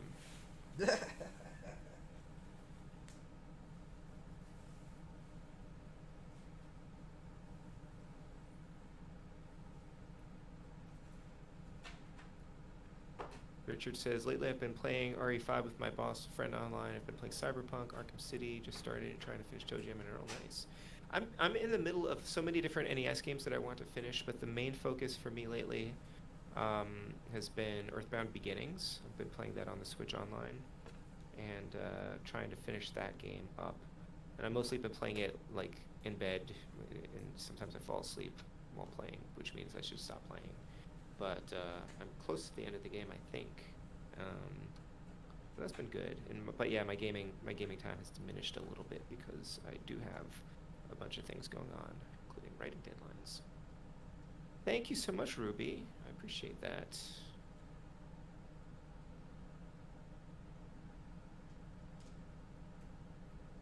I feel like I thought I was following you. Let me check. There we go. Okay. I have it all set up. So, wow, Super Castlevania 4 won by 5%. Wow. Well, there you have it. Nice, Ruby. DC Myers is such a nice guy. Like, holy crap, why is he so nice? Let me go ahead and end the poll. It was a close Great one. Way North has been working on a no-death run of Super Castlevania 4. You said Great White North has been? Nice, man. Yeah. I demand a recount. Alright, let me go ahead and go back to the game screen here. Hope you're doing well. Boom. There we go. Hopefully you guys can hear that okay. I'm using my wife's Switch, so I hope she doesn't mind. There we go. She comes storming in. She grabs the Switch out of the dock. I I do mind. Right? She has every right to. Chum Nasty, what's up, man? Oh man, hey Chum Nasty. My baby Bloodline's heart. I mean, what time is it? I mean, if I finish this one fast enough, maybe we can squeeze in Bloodlines, because Bloodlines is a fairly short game. What's your fastest run through Super Castlevania 4? Super Castlevania 4 feels like a long game to me for some reason. My fastest run? Haven't you been doing a no death run on Super Castlevania 4 Great Way North? Yeah, how's that been going?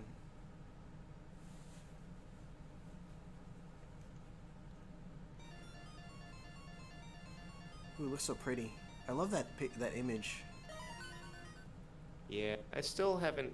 I'm tempted to pick up a physical copy of this, but I haven't done it yet because I got the game like digital on Switch for like $5, and so I don't know if I want to spend like another 30 to own a physical cartridge of games that I already own in like other physical media. But I'm still tempted. Mazin, yeah, I was, man. Yeah, you got this NDR a good while back. Yeah, I only recently got this NDR myself, so. I kind of like this Castlevania 3 cover they have at Best Buy.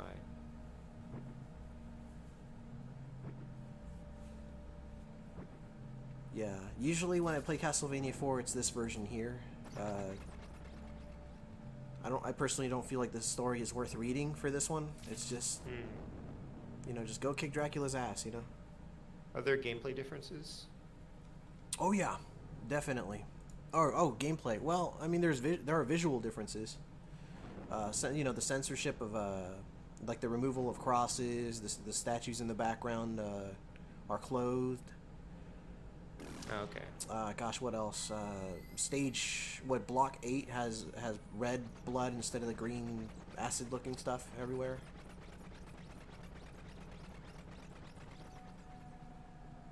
What up, Vash? How you doing, man? Thanks for coming through. Well, let's not beat around the bush. Let's just dive right in.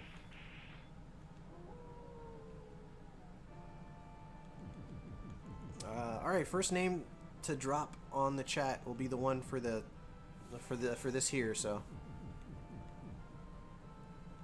I want to just drop a name, put an exclamation point, and just drop the name next to it. Bob. It's Bob. Bob. Hey, Sandwich. All right, Bob. Booger. Dunder Chief.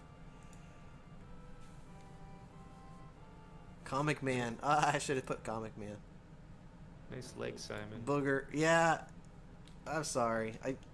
I threw the exclamation point suggestion after the fact. That was my fault. Sorry, Rich. There's the famous moonwalk.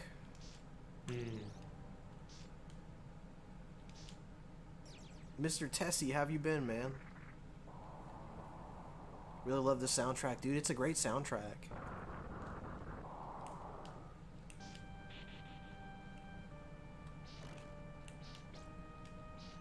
I played this for the first time when I got the Super NES Classic. I think it's, and I beat it. I think it's the only game I beat on the SNES Classic. Because no, I beat Super Metroid on there too. Nice. But then I started playing things on the Mister instead. So. I've never finished Super Metroid. As far as the Metroid series goes, I've only finished the first one, and I don't think I finished Fusion either. I finished like the first one and like the remake of the first one, and I think that's it. Oh. Okay. The 3DS remake of the second Metroid. I forget what they called that one. Samus Returns. Yeah, it wasn't very good, but I finished that one. Nice, Dyer. You'll be paying for your crimes against humanity. I mean, darn. I'm sorry, Richard. This is a remake of Castlevania 1. You got it. You got it, Mr. Comic Man.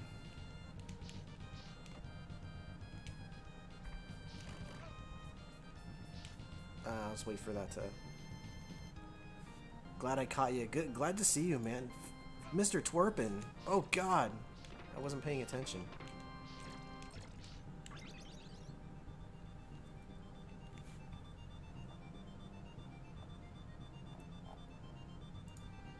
All right.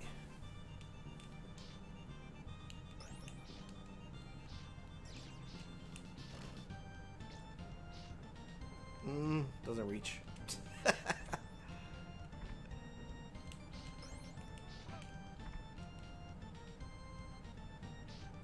Mr. Matthews, hello.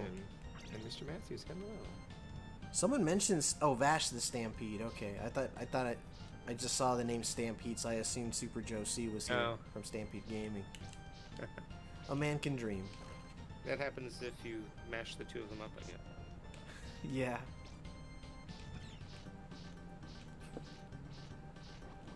There's supposed to be a Trigun movie, I think. A new Trigun movie coming out. Or maybe a new series? I don't remember. Is there? You said a new Trigun movie? Like an animated movie or a live action? Yeah, animated. Although, I also saw that there's going to be an Attack on Titan musical. Wow. I don't know when I lost the cross, but I lost it. I wasn't paying attention. I'll retrieve it later.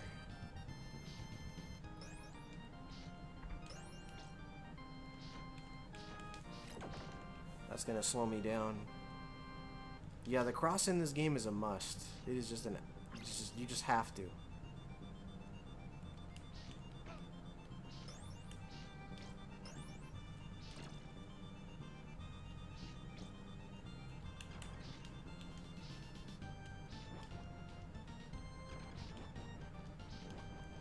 Yeah, so I think it was when I was watching Comic Man, I realized that I've been playing Castlevania wrong for my whole life because I didn't understand that you have to use the sub weapons to get the double and the triple shots. I always thought it was like kind of random. You know, because sometimes there's certain blocks that they drop out of, but I guess the more you use it, the more, you know, the more frequently they appear, and I just haven't been doing that. So I think that'll help me the next time I try to get through the death stage, because I always have trouble getting through that with my sub weapon.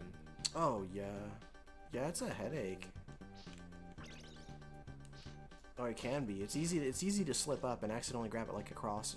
I mean, not a cross. Actually, yeah, the cross towards the very end of the level, man. It's very easy to. Yeah. I mean, I'm pretty sure that's how I beat death when I was a kid. With like, but I think I had a triple shot or whatever, and I just like threw as many crosses as I could. Yeah. While I was trying to fight death. Yeah, you just fill the screen with crosses and just hope for the best. Yeah. Hector says Stampede Gaming hasn't been streaming much, but I do see he's been pumping out content. Yeah, I haven't seen one of his streams in a while. He used to stream on Fridays. Yeah. Yeah, he used to stream, that's true. I think he's wrapping up his hockey events. So I'm thinking once he does that. Dyer's like, hello, I'm Mr. Head. Yeah. A horse is a horse, of course. That's right. That's actually what they call that enemy in the game. Oh my gosh. The famous Mr. Head. Cora has started watching your stream, and she says the dancing dogs are captivating. Oh, she says only subscribers can comment, but she found you guys, and she says hi. Oh, that's so sweet. No, yeah, I forget. Yeah, oftentimes I forget that in order to comment on my channel, you do have to subscribe, but it's like a 1 minute wait period or something like that, so it's not too bad. Oh, you don't have one of those like 2 week. No, it's like 1 minute or two, and then you're able to comment. I'm astonished that she hasn't subscribed to your channel. So. That's okay. I need to earn that, you know what I mean? Comment says, I like how when skeletons explode in early games, they all become just a bunch of femurs. Yeah. That they do. Alright, I know I have a cross coming up in this level here that I can grab, so once I get that, I'll be back in shape. Or says, Betty came over to tell me goodnight, saw the dancing dogs, and just had to stop and stare for a moment. In other news, Dyer's streams will soon be featuring dancing dogs. Nice. Yeah, I want to have custom gifts made of those dogs, but like, you know, like with a more animated look to them.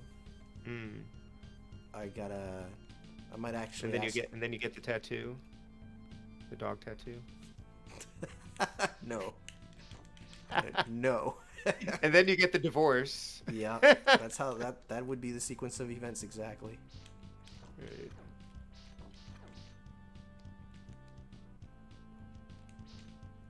They are fairly mesmerizing.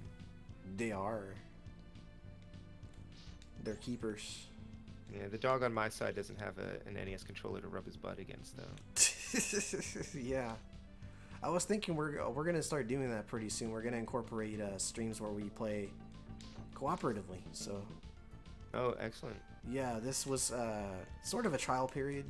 Just Yeah. having guests just to hang out and talk and see how people like it. And It's a good good way to ease into it and work out all of the. exactly. Let's see. Hell, I set up an Instagram page for one of my cats. Ooh, awesome. Dyer, how would you rank this game compared to the other Castlevania games? Yeah, that's a good question. Oh yeah, we were trying to tell Dyer what Castlevania game he should play because he doesn't seem to be that big of a fan of the series. Oh man, well I think Bloodlines is. Well, I mean Bloodlines is my favorite game, so that's. Yeah, given his affection for the Genesis, I was thinking Bloodlines would one for him to spend some time with. I really like Bloodlines. That's in my top 3. Yeah, that's my number 1 Genesis favorite Genesis game. It has a That's the few only okay Genesis games. game you knew about.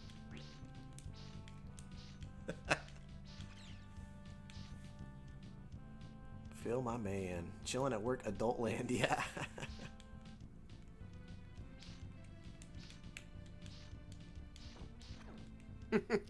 Adult Land. That sounds like a. I'm like, yes, it's like a strip club or something. Yeah, I was gonna say like a gentleman's club.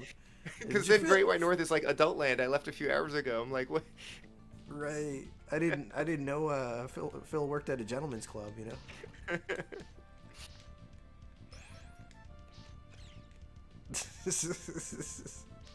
He said nice. Well, I know you've played the NES ones, Dyer, but you were asking for like other Castlevania games that you should play. Yeah. Oh man, there's so many good ones. So many good ones. In fact, I need to go back to trying to NDR Legacy of Darkness. I kind of put that one on the back burner for a while.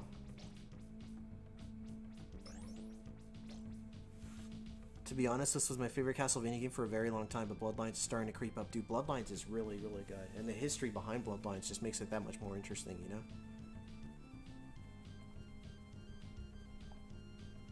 I would have guessed that would be your assessment, Dyer. Oh. Adult Land asking for a friend, right?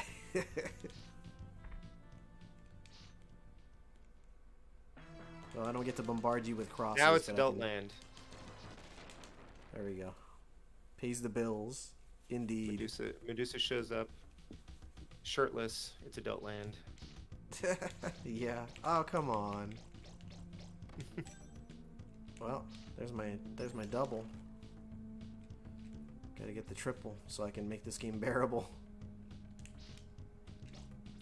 I feel like the overall pace of this game is very slow, like very sluggish, but once you get the triple cross, you can play the game a lot faster, so. Which is weird because, like, I don't know if it's because of the sprite, because the NES games, like, you move slowly in those too, but there's something about this game that feels really, really slow to me.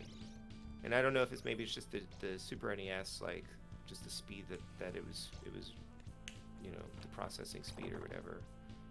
Yeah, it's hard to say. Everything about it, man, like the soundtrack is slow and jazzy too. Okay, I misunderstood Dyer's question of what game to play. He says that there are too many good Castlevanias, and he doesn't want to do what everyone else is doing. So that's what he was asking for. Yeah, okay, well, I misunderstood and thought that you were not finding things of interest in the other games. Yeah, the 3D Vanias are rarely played. I would definitely say Bloodlines then. If you like the NES, if you like the NES games, because I didn't expect to like Bloodlines as much as I did, and I just had such a blast playing it. It's so good, and the two different characters you can play as, just really add variety to the game as well. So if you're tired of whip wielders, you have Eric Licard, and he's really fun to use. So Whoa, it's weird. what Saw happened? some slowdown, but it was like stream slowdown, not game slowdown, I think. Ah,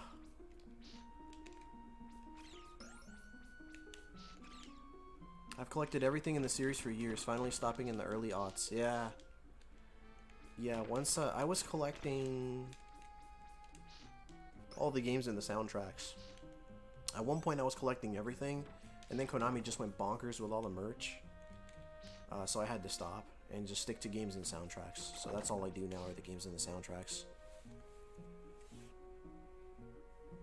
Yeah, I collected everything in the series for years, finally stopping in the early aughts, then I lost most of it. Yeah, it's unfortunate, man. Yeah, I know how that is. Yeah, Rondo of Blood. Yeah, Castlevania Rondo of Blood's a really good game. Really good game. Yeah, Rondo is also so my top three is Castlevania 3, Rondo of Blood, and Bloodlines. Mines are probably... Gosh, probably Bloodlines, this, and Castlevania Chronicles. Not in that order, but those are my top three. I do like Castlevania Chronicles as well, since I played that one. So that's probably up there too. Yes, sir. Everybody, that's the going trend, Viddy. Yeah, man, it's going well, going well. Thanks for swinging by, man. Yeah, everybody's on that Splatoon, man. Must be fun. Oh, between the fireballs. Look at that. Yeah, I played some of Splatoon on the Wii U, but I think I ended up, well, as soon as I got it, I was on deadline, so I ended up not playing it. And then after a while, it seemed like no one else was really playing, so I just didn't, or everybody else was so good at it that it didn't make sense for me to play it online. Yeah, it's hard to jump into a game when the series has been around for so long. You fall behind and you have to catch up to everybody that has like 3 games worth of experience. Yeah. It's in my top 5. Yeah, dude, Rondo's up there, man. Oh, Hooli says Rondo is probably my fave. Nice, man. I mean, it's a good one. It's a good one. The soundtrack is actually, man, I personally think the Rondo soundtrack blows this one out of the water, just because this one feels a little too... I mean, it's very atmospheric, which is cool, but it's very slow-paced. It doesn't feel like Castlevania to me, most of the music, except for some of the later stages. Like, it's good music, but it doesn't feel right to me for a Castlevania game for some reason. I agree. The overall pace of the music is just very... Some of them are kind of like slow, jazzy. Like, I mean, that's a really cool track, but like, I don't know if it's appropriate for like whipping demons and such. I agree. Let's see. I would really like to play all the handheld Metroidvanias. I haven't got to play much on any except original Game Boy.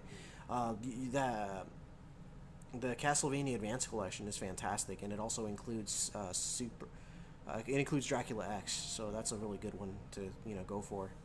Love Rondo, love 3, love Bloodlines, love Chronicles. Will defend Dracula XX until the day I die. I think it's a good game.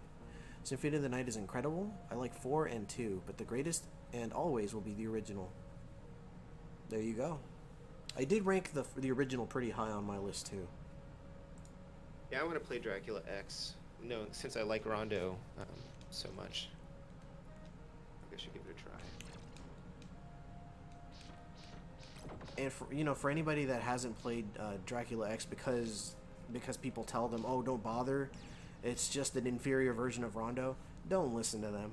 Don't listen to them. It's an entirely different game. It just happens to be to reuse assets, but that does not make it the same game. I would argue that it's more like a remix of Rondo, and they both have their merits. So definitely play both. Boom. Yes, sir. I like Stage 4 music in this. Stage 4. Oh, we're approaching that one pretty soon. Rondo has great music. Yes, it does, man.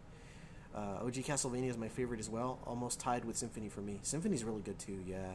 Although I feel like Symphony's pretty played out. I missed a comment here earlier. I think I missed it. Oh well. I've been trying to shoot for that inferior port of Rondo BS down for decades now. It's not an inferior port. I don't even think it's a port at all, if you ask me. I don't consider it a port. It plays so differently. Wow, I almost screwed that up.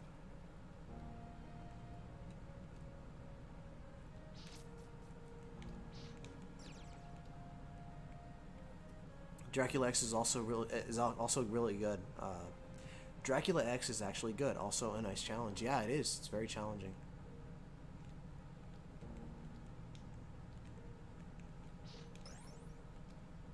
To date, I feel like, what would I say is the hardest Castlevania game? Well, for me, it's Vampire Killer for the MSX, but I think that has a lot to do with the fact that I haven't put a lot of time into it, so I'm not very familiar with it. A lot of people put Castlevania 3 on this pedestal, like, oh, it's the hardest game ever, but I don't really think that's the case. Okay, I forgot about that. That MSX Castlevania game is so mysterious. Yeah. It's just it's like an exploration game. Like you have to explore and find, keys and power-ups and things like that, which is not what you're expecting with something that looks like OG Castlevania. Yeah.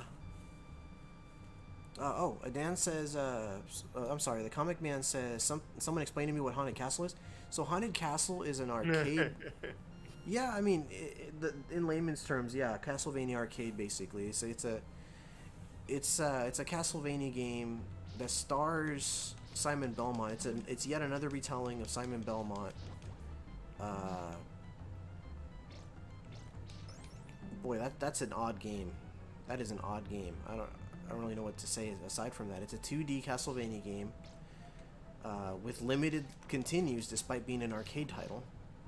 So you can't you can't just pound a bunch of quarters into that machine and expect to beat that game, because the game's just gonna stop you. Ruby says, how'd you get in the Castlevania series? Did someone get you into it, or did you randomly buy it and just loved it? When I was in high school, I was hanging out with someone who I didn't really know very well. We shared classes back in middle school, but we didn't really become friends until high school.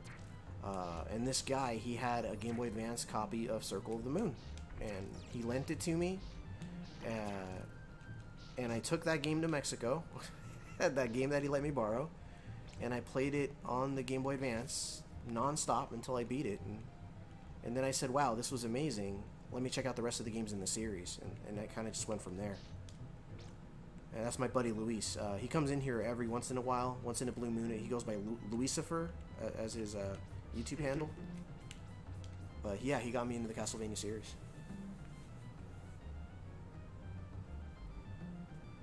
Oh, and shortly after that, I picked up my own copy from Kmart for $10.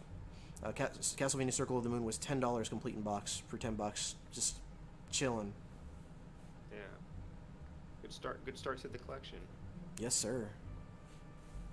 Yeah, I own all the. I mean, I got into Castlevania on the NES because I'm an old person, and like when they were still fairly new.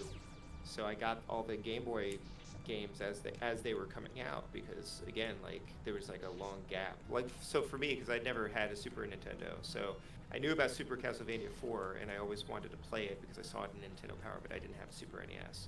So the first Castlevania that I was able to play was when they started releasing the Game Boy Advance games.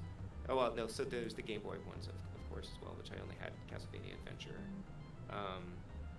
But yeah, so I got all the Game Boy and the DS games as they were coming out, and basically played them as they came out, except the last one, Order of Ecclesia, which when it came out, it was like probably well into publishing at that point, and was too busy with other games and things. But nice. Yeah, I think I have the boxes for them somewhere. Yeah, I got into the Game Boy games Castlevania is really late. Really? Oh shoot! I forgot about you. Castlevania The Adventure. My buddy Garrett ordered it for me off of eBay, and then I just paid him back. I remember that was the first Game Boy title I picked up. What's up, Vasily? Good to see you, man. Yeah, Castlevania the Adventure is less fun on an original Game Boy with that screen. It plays much better in emulation. Because the last time I played it was like last year, I think. I played through it on the Switch, in the Castlevania collection actually, and it was much more enjoyable than when I was a kid. I can't actually be sure that I finished it as a kid, but I did finish it on the Switch. Let's see here. So Dyer was describing Castlevania Haunted Castle as Castlevania Arcade, which, yes, except that we also had Castlevania Versus, or is it Right. versus Castlevania? So technically, the original NES game was also an arcade game. Yeah. Haunted Castle is an entirely different game. It's its own thing. Yeah. Very, very, very different. I suck butt at Castlevania. I like watching. Thank you, Vash. Omegavania. Thank you, Ron Nor. It has some good music. Haunted Castle. Her name, by the way, is Selena. So she's not nameless. At least not anymore. Simon's wife in Haunted Castle is named Selena. Really? When did they name her? So, funny story.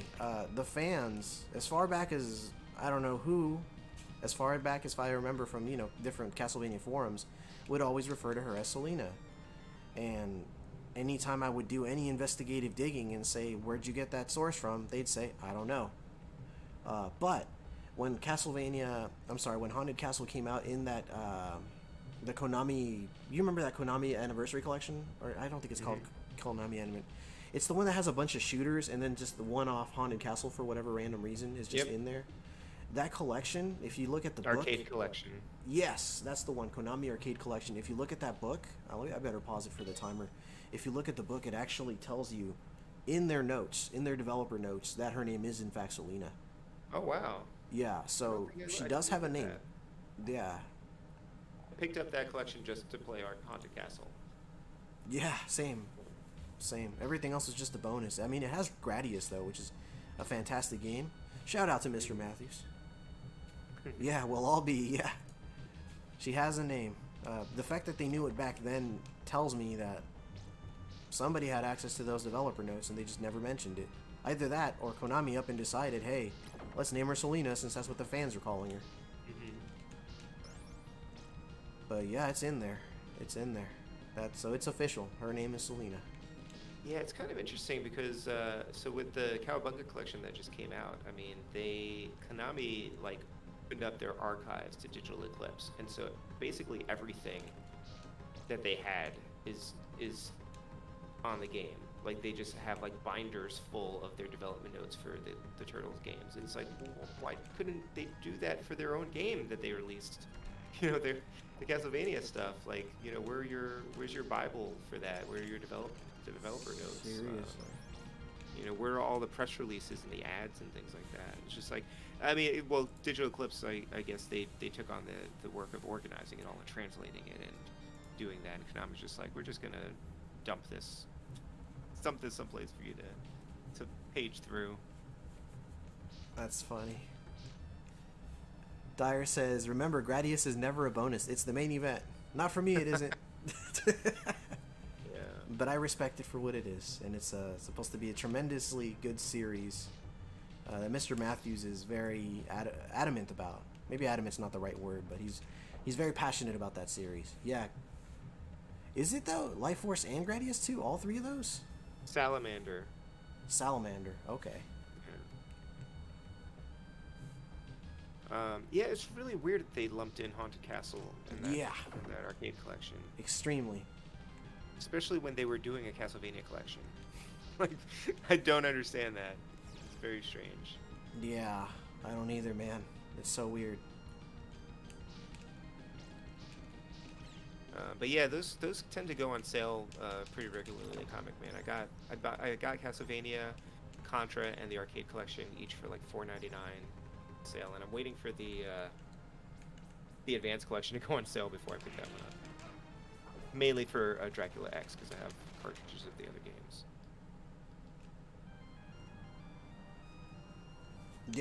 Yeah.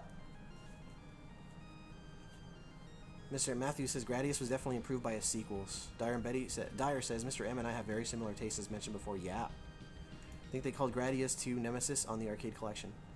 You got an anniversary for 6. Okay, that's not bad. 6 SG. That's Singapore's currency, is it?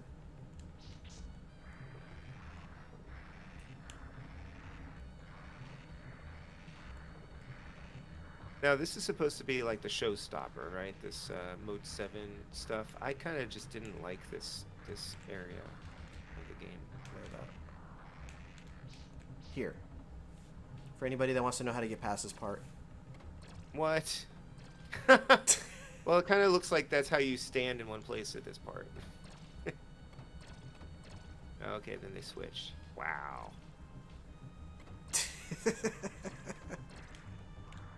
Oh yeah, I remember that episode of the series when Trevor just stood there with his whip for like half an hour, like letting enemies run into it. That was really boring. Yeah.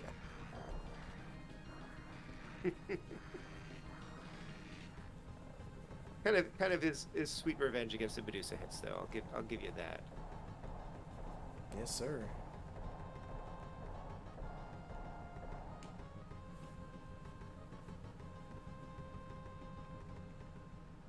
Didn't they do a Gradius anthology on like PlayStation, Dyer?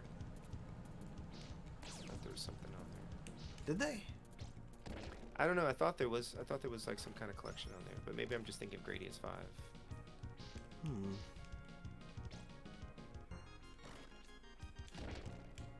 Oh dear. This section is pretty cool, though. Like that background is really amazing. Yeah, they really went all out.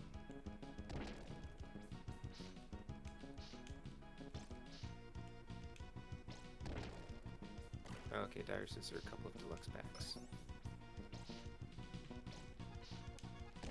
You know, something I never thought I'd end up doing with this series that I just recently got into was collecting the strategy guides. And I started picking up the strategy guides from Japan as soon as I found out they had a lot of concept art in there that, you know, is not available outside of those guides. So even if I can't read a word of what those guides say, like I just love the artwork. I love the artwork. And if you bother translating some of that stuff, there's you know, you get a lot more depth from the game as well. You know, whether it's like the enemy descriptions or what have you. Yeah, strategy guides are great. Yeah.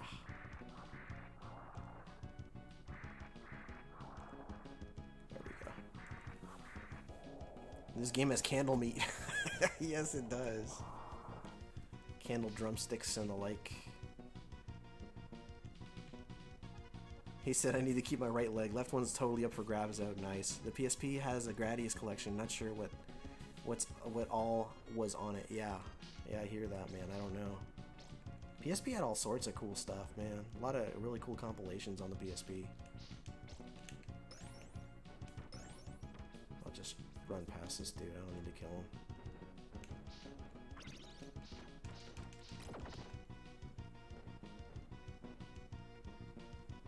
This guy out of the way.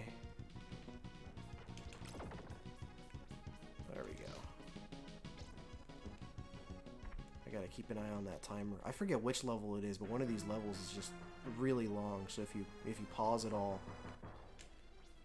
and by pause I mean literally pause, like, you know, just stop for moments at a time without acknowledging the clock, you will just die from the timeout.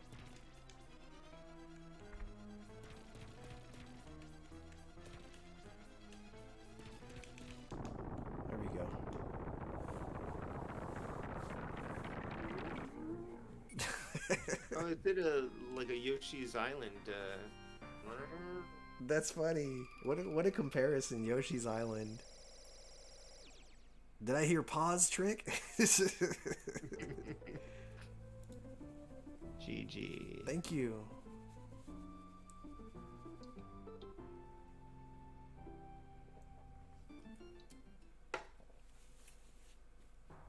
Oh, this level. This level sucks if you're not careful.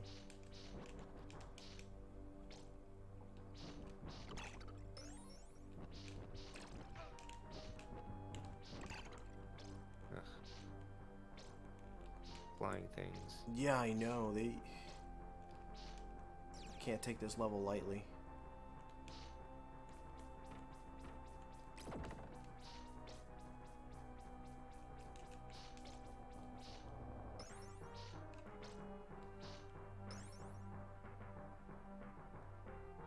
What about here? Dyer says Coronat was that boss's name. Spell it backwards. Wow. Let's ton of rock. I love it. That's a really cool what do you call it? Play on the word, man. Play Brought on to the you words. by the folks who came up with the name Alucard. Yeah, that's true. Thank you, sir.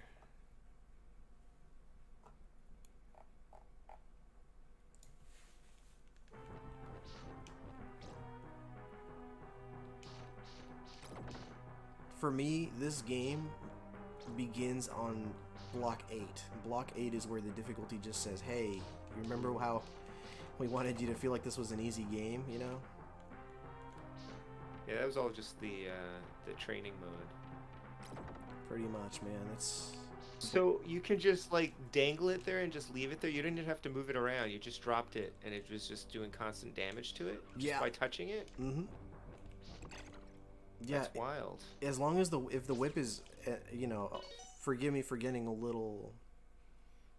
The innuendos are not intentional. If it's limp, it does half damage, but if it's straight, then it does the twice as much damage or full damage. Yeah. Yeah, and that is that's an Omega tip for you all.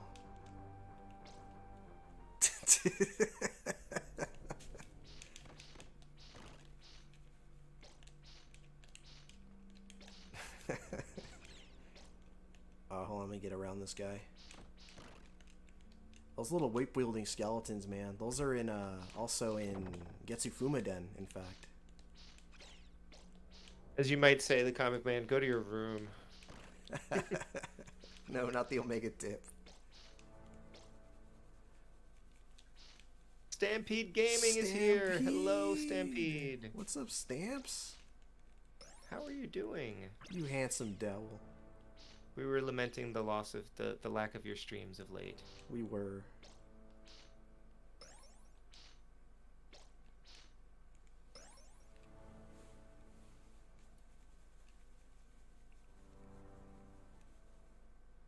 There was a difficulty spike in this? Oh yeah. It's coming up pretty soon too. Block 8 is when the game decides to just, you know, say F you.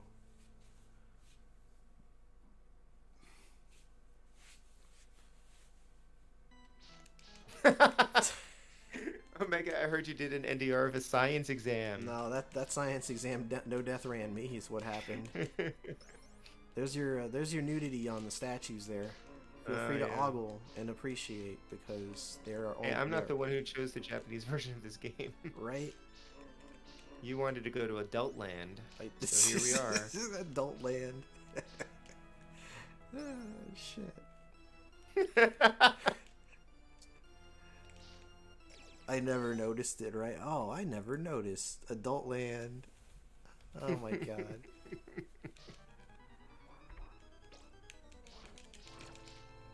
Let's throw some crosses out. Ah, shoot. Well, so this is where the game. This is Castlevania. This is where the first game starts. That's right. Actually, that's a good note, Eugene. That's a good mention, man. This is canonically where Castlevania NES begins right here. So everything you just saw was like an extension of the NES game, which is really, really cool. Yeah, I do like that. If you're gonna do a remake, at least also give us like a prequel to it. Heck yeah. Oop.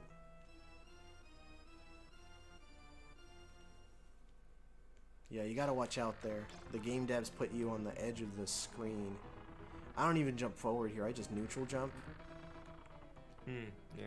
So that's another, little Seems bit of a little advice risky there. to just kind of do one of those classic Belmont, I'm gonna jump and not be able to turn around or stop myself moves. Right. Dyer asks, you going to open the hidden room in this stage? Oh yeah, definitely. We gotta hang out with the old man and his dog. I'm not sure if I knew about this hidden room. Yeah. I mentioned it to Megadan, as a matter of fact. I'll show you.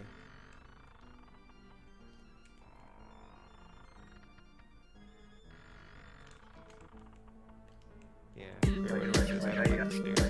Oh my god. 21 Savage, $20. The ace is back. My wife's gonna kill me. That was so loud. Thank you so much, 21 Sandwich, for the $20 donation, man. Oh my god. Thank you so much. I feel like it was timed to mess you up on that chandelier. But... Oh, that was totally intentional, but but I'm still gonna thank him for it. Thank you, 21. Thank you, bro. I really appreciate Very that, man. generous. I really do. Oh my god. Well, now I gotta stay on my toes, cause now people might get bad ideas there. Or good ideas, depending on how you look at it, right? Alright, here's that secret screen that Dyer was talking about. It's right here. Whoa. What? Whole new song, too. I usually just hang out here and let the old man play with his dog. There you go. Oh. And we can admire the one unique song that plays here. I'm sorry, Eugene, you don't get to hear this song, unfortunately, but you can always check the restream. I'll catch the playthrough, yeah. Exactly. I really like the transparencies on the SNES. Like the transparent effect. Looks really good. You can, Mr. Matthews. You can, man. The crumbling stairs on the last level, I have literally held up. I pressed jump, holding up on my controller, and it just doesn't pan out sometimes, man. It just doesn't pan out. I don't know if the song's looped yet or not. Let me turn it up a little. Because as soon as the song loops, we're going to step out. Is this like full rendition of a song, Eugene? I think that's where it loops, yeah. I won't kill the dog, though. I love the dog. And I love the old man. The old man cries if you kill the dog, by the way. No. So I refuse. I will not do that.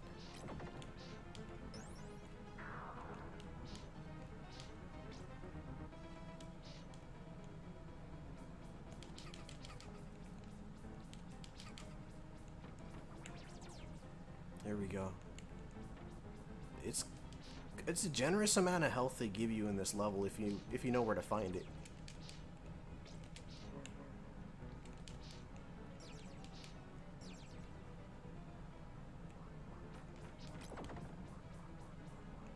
Those stairs, yeah, dude. On the last level, they're terrible, Great White North. Yeah, it is sad if you kill the ghost dog. I'd never do it.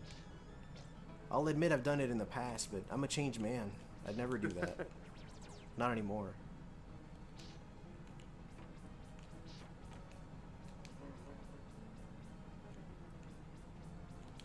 You know, people like to joke about, you know, just being mean-spirited and stuff like that, but if you want to know if someone truly has a black heart, just keep an eye out on them when they get to that area. The old man and the dog are one of those little details I do like about this game. Yeah, dude, the game has beautiful details, man. Like that. I mean, I like the fact, and that's one of the things I really like about the GBA and the DS games. There's lots of, and I guess it all really, a lot of it started with like Symphony of the Night, just like the weird stuff that is just there for like no reason, like the interesting things that you just stumble across, the weird behavior, the random events, the special areas that like they serve no real function in the game except to just like flesh out the world, I guess, and yeah, make it feel like a real space, you know. Oh, that was close.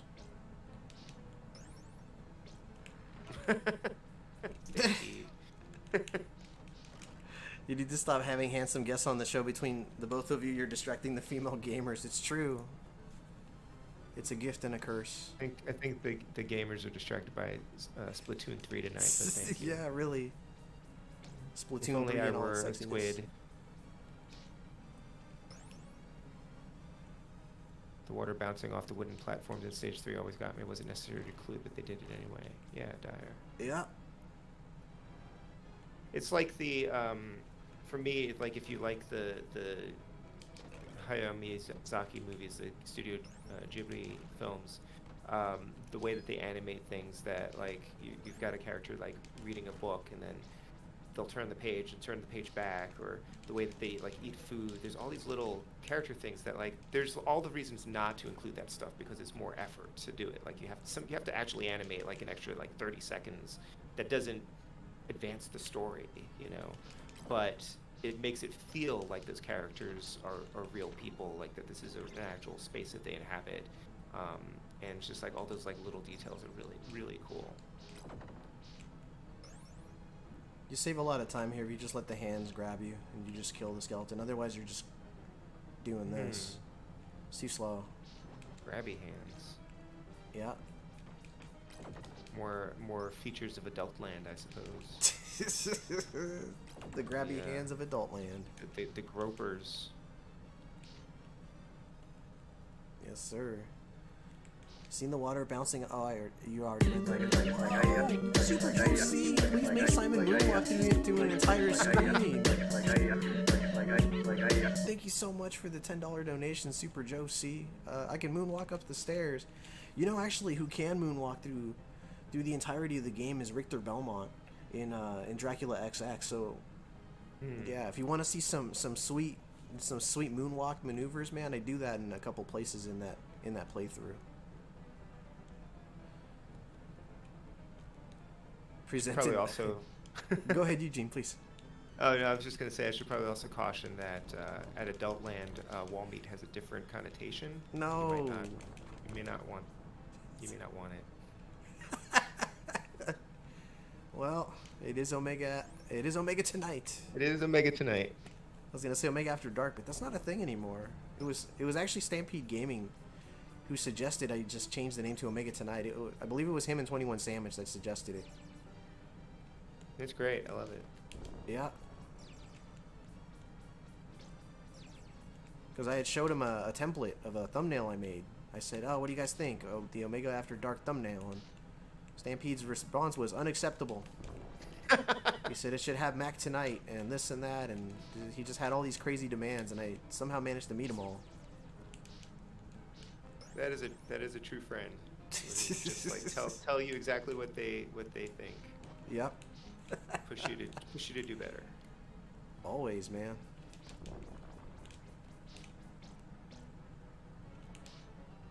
Good lord, this level. There's a one up right here, I think.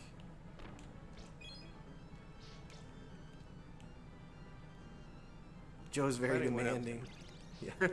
Finding one ups at Castlevania games always feels like a birthday gift or something, because they always seem so rare to me. That flashing rainbow. Ah, almost got him.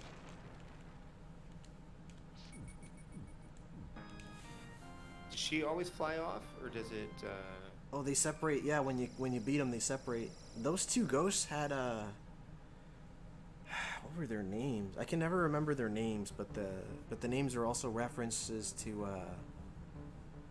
I want to say their names are a reference to two actors, or an actor and an actress. Yeah, there it is. Fred Astaire and Paula Abdul. That's what it was. Right. Which I believe. Dyer, are those musicians or actors or both? Because I can't. I don't recall who those are. Fred Astaire and Paula Abdul. Well, Paula Abdul is the singer. Okay, so yeah. Fred Astaire is the dancer and actor. He's obviously a ghost in it. There you go. So I guess it was so one's an actor and one's a singer. So I guess I was half right there, but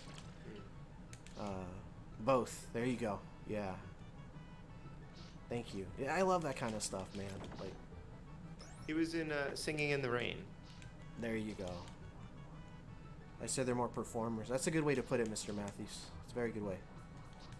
Abdul's done acting too. There you go. I mean, if you want to call that acting, Dyer, I actually have no idea. Eugene. Just throwing shade, like, right, for no reason. Right, just...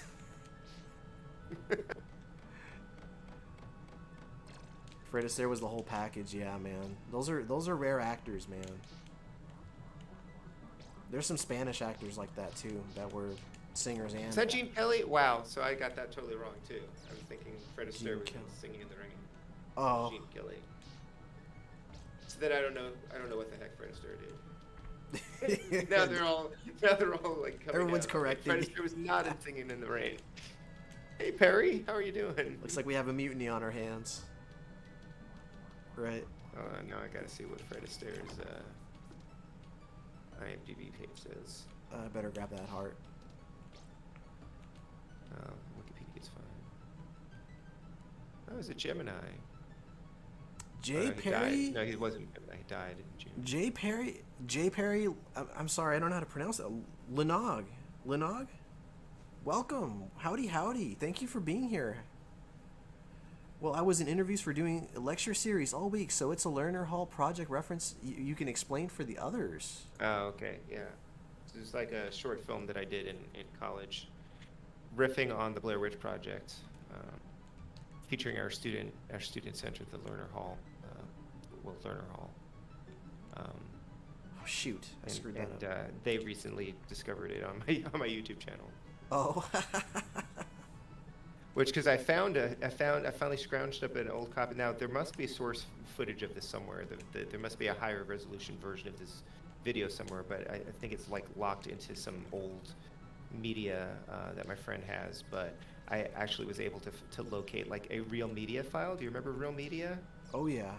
Super tiny resolution. So I blew it up, and it's a very low res video on YouTube now.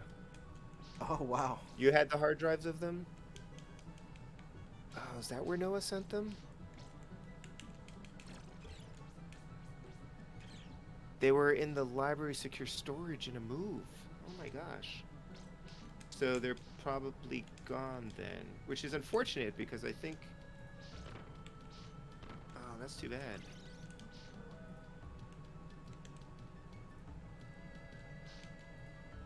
Someone must have one. Alright, let's see here. I'm still on this Fred Astaire thing. Films, okay. There you go. Welcome, Jay Oh yeah, Perry. I've never seen any of these Fred Astaire. Oh, Ziegfeld Follies, I've seen that. No. Stampede says I can't find Netscape Navigator on my laptop. And Alta Vista, I used to use Alta Vista. Oh dear.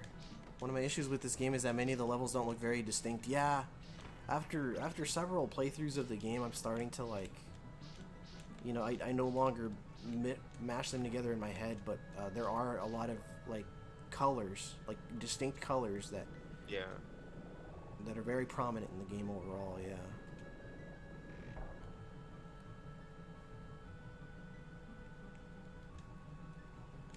The blackface, yeah. That portrait is moving and it's very creepy. There you go. Thank you. You're welcome. Forget what these have. Those little doggos with the shields. If you observe the ball too, it actually grows as it falls forward. So it's pretty cool. It's a neat little illusion to make it look like it's rolling forward or rolling towards the screen. Oh, almost forgot about you. I'm always paranoid that one of these is just gonna drop a random dagger. So I'm like overly cautious about that.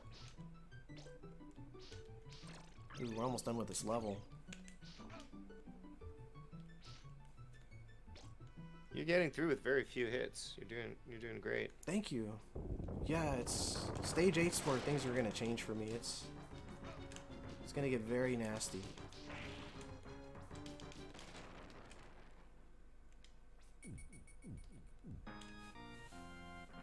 That's a pose. Look at that. Yeah. The prominence of his whip.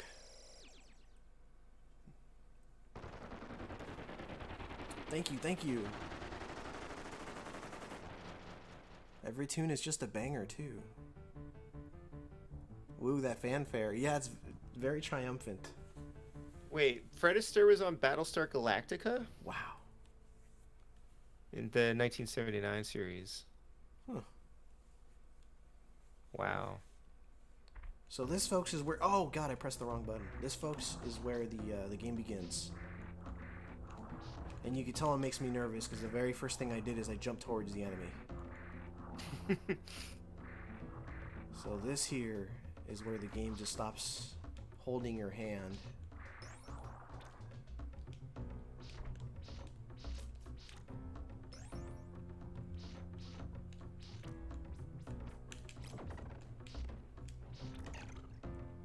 Let's just get him out of the way now. So yeah, even if you whip in an angle, as long as it's straight and not, you know, you're not doing this kind of thing, it deals out the most damage. If you're not posing when you collect the orb, then you're not playing the game properly. You're right, Stampede. The levels in the other Castlevania games are just more iconic. That's true. Okay, so sorry, more random internet information. In Battlestar Galactica, Astaire portrayed Chameleon, the father of Starbuck, in The Man with Nine Lives. Wild. Yeah, it is. Oh, God. So that could have been fatal. If that axe hit me and I got booped into one of these spikes here. Time all these correctly, otherwise I just die.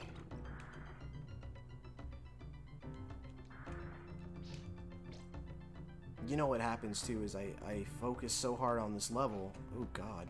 I focus so hard on this level that I end up dying on the very next level, which is like supposed to be an easy level. It's like your breather after this level. See you, Richard. Thank you so much for coming by and hanging out. It's good to see you. Agreed, man. Thank you so much for hanging out with this Richard W. I gotta head to bed, take care of everyone. Glad I could catch the stream, dude. It's always awesome to see you, man. You're such a cool dude. Fun. Ooh. Hold on. I can still recover. Hold on. No, they got me. That's okay. Oh man, that was brutal. Yeah, shit hits the fan in this level, I'm telling you.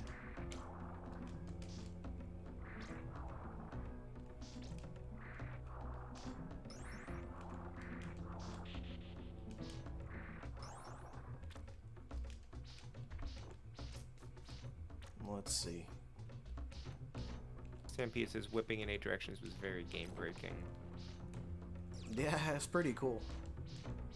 The fact that you can whip downwards and yeah, you can just straight down angles. It's pretty awesome.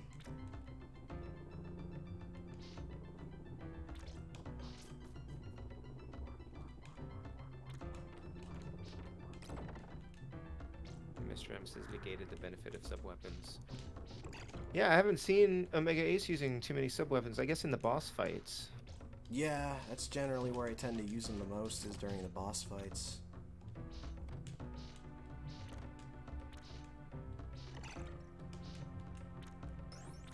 This is where I died last time. This nuisance right here.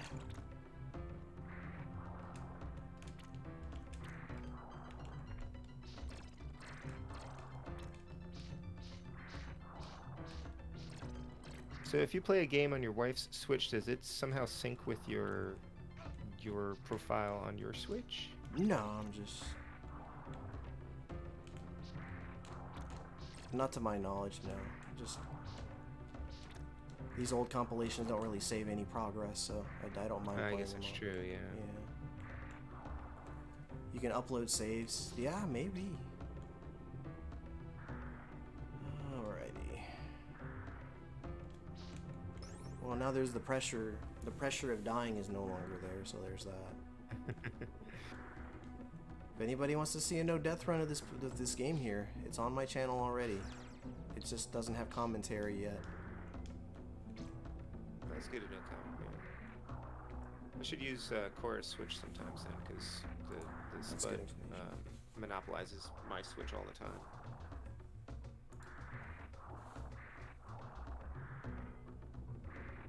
Then I'd be cluttering up her Switch with all my games, probably, with like icons for things.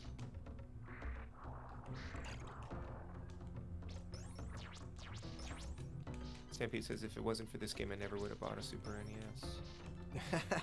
It does have a lot of cool games. Like, I actually jumped on the Super Nintendo very late in the game.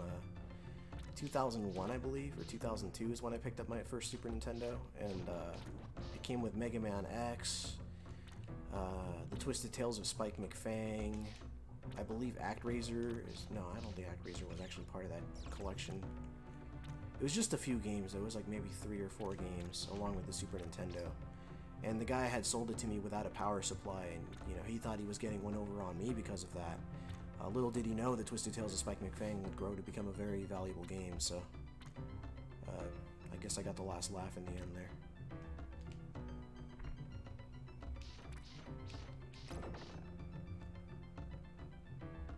...2016 for me is when I got my SNES. 1997, wow. That's the year Symphony of the Night came out. That's what I do. I associate games with years. Okay, well that's okay. I actually benefited from that.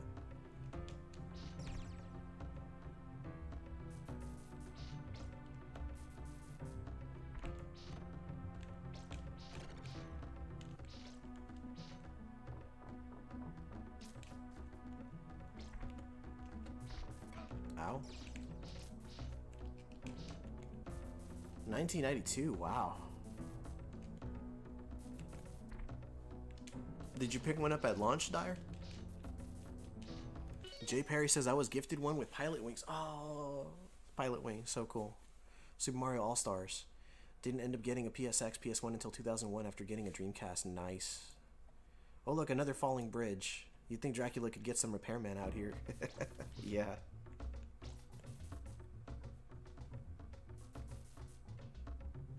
His repairmen are just a bunch of zombies with little helmets, little construction hats.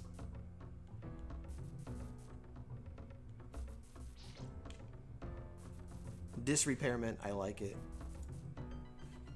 Okay.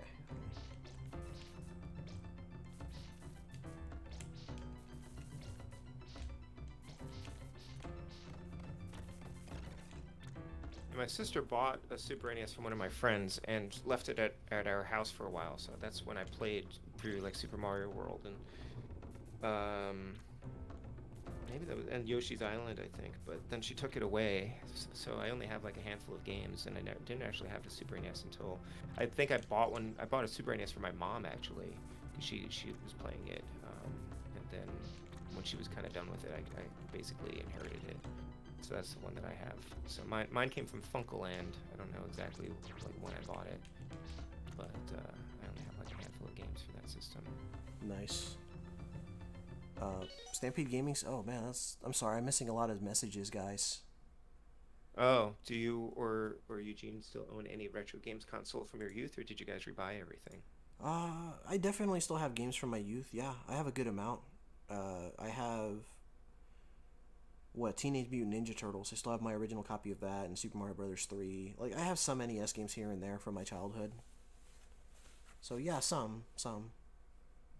I have everything, Stampede. I never sold or gave away any of my games or my consoles. Which is amazing, by the way. I don't know where my Game Boy is, though. I feel like it might be in storage somewhere at my mom's place. But I have all the games and everything. So I never had to rebuild my collection or anything like that. Yeah, I wish I could say the same, man. Oh man. Yeah. That's amazing, though. Mr. M, I'm not gonna lie. I bought every Super Star Wars game as they came out. Nice. My mother too, and Super Famicom stuff are in a box somewhere in Arizona right now. Yeah, and I have, I think I don't know where they are exactly, so like most of my game boxes are at my mom's someplace, I think, as well, unless they got lost in a move somewhere. But I also never got rid of any of my boxes or manuals or the inserts and all that other stuff for the games that I bought that I got new as a kid, so, it's just, they were all precious to me. Like, every game that I got was like, it was either a birthday present or a Christmas present or something that I bought with my allowance, and I just didn't want to throw away anything. I didn't want to write in the manuals. When I played Star Tropics and I had to wet the letter, I had like a moment of crisis because I didn't want to do it. Because I didn't want to mess it up, but I had to do it in order to get the code you needed to move on in the game. Wow. So yeah, I've kept everything. That's awesome. A huge regret of mine was selling my copy of Sunset Riders for the Super Nintendo, but my wife was nice enough to buy a copy. No, she didn't buy it. Shit, her coworker gave it to her. Is what happened, if I remember correctly. I think that's what it was. That's a coincidence. Yeah, so worked out. Mr. It worked Matthews. out, is all I'm saying. My wife obtained it somehow, and it wound up back in my possession. I will. Mr. I wish I at least still had all my childhood Game Boy games. I kept those super minty. Yeah, man. Jay Perry says I did find cleaning out here the 3D SES. The 3D SES. The 3DS ES. 3DSs. 3DSs. Okay, that makes more sense. And more importantly, the natural shiny Pokemon card. Nice. I was I was definitely already a keep a log kid. Oh, I'm sorry, I can't keep up with the scrolling. A keep a log kid, but I was always writing with in margins. Yep. I rebought my NES game with 7 games, including Battletoads and Bayou Billy: The Adventures of Bayou Billy. What a way to get reintroduced to the 8-bit era. What a wonderful way to get introduced to the 8-bit era. And that's how you became, the biggest fan of that game, right, Stamps? Hey, Eden Control V, how are ya? Paste. What's a paste? I want to get the Genesis Sunset Riders. That's what I want to get, because it's pretty cool. It's different enough from the SNES one to where it's worth having both.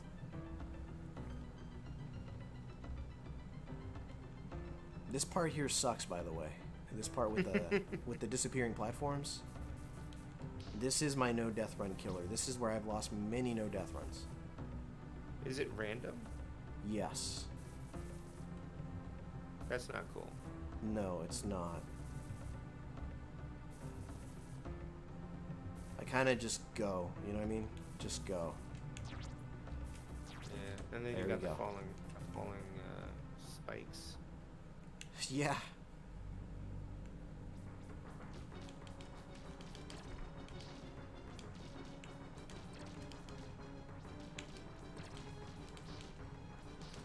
Okay. You get one. You get one. Friend? Friend? He gets one lick, that's fine. Everybody gets a taste. Sold all of my SNES stuff and lost a lot of my NES childhood stuff. Wow, that's some bullshit. Yeah, it is, man. I was an idiot and pawned my Game Boy collection when I was in high school. Dude, I got rid of so much stuff when I was in high school. And then I got rid of a bunch of stuff in my early college years, too. And I'm very upset about that as well. But I'm slowly recovering it. This stage, this is a great stage. Yeah, I mean, for me, it's just like, I never moved on from the NES. Like, I never wanted another console enough that I would ever have even entertained the thought of selling it. So, that's why when I suddenly started having an income when I went to college and, like, I found Funkoland, I was like, I'm buying NES games, all the ones I wanted when I was a kid. And That's... they were, like, dirt cheap, I was collecting them because nobody else was collecting them. They were so undesirable at one point, man. And it wasn't even Yeah. that long ago. It was like 15, Yeah. 20 years ago, dude. People were just getting rid of them like they were just... You'd find them in garbage bins, practically. You know what I mean? I still remember, like, one of the guys at Funkoland, like, one of the workers there made fun of me because I was, like, buying NES games. Like, I was over there. He's like, why don't you buy a PlayStation 1? I was like, I don't want a PlayStation 1. I mean, I did actually want a PlayStation 1 just to play Symphony of the Night, but, NES was where it was at for me. Yes, sir. Who's laughing now, Funkoland? Yeah, random Funkoland Or it employee. says Funkoland is the true adult land. Whacker! What's up, Wackaroni? Good to see you, man. Hey, Wackaroni. Yeah. He's a friend of mine. He's a stand-up comic. Oh, cool. I keep wanting to say it like Wackaroni, but that's something else. I got to hear that kind of crap all the time. Dude, you guys are the ones that are having the last laugh is the thing.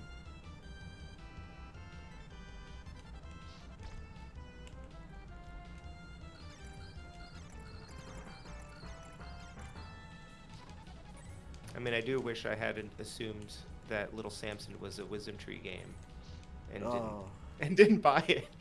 that But is tragic. aside from that, it's Little Samson. Is that one of those Bible games?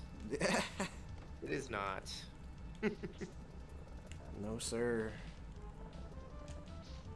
Ah, I messed up. That's too bad. There was health up there and everything. Not only is it a big miss, Pace, because obviously Little Samson is not a Wisdom Tree game. Some of the Wisdom Tree Bible games are actually kind of fun. So, you know, I don't know why I was judging them.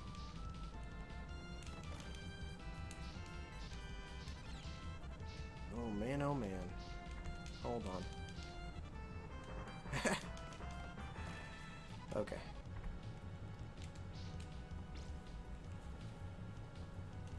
I was gonna say thank goodness for EverDrive, because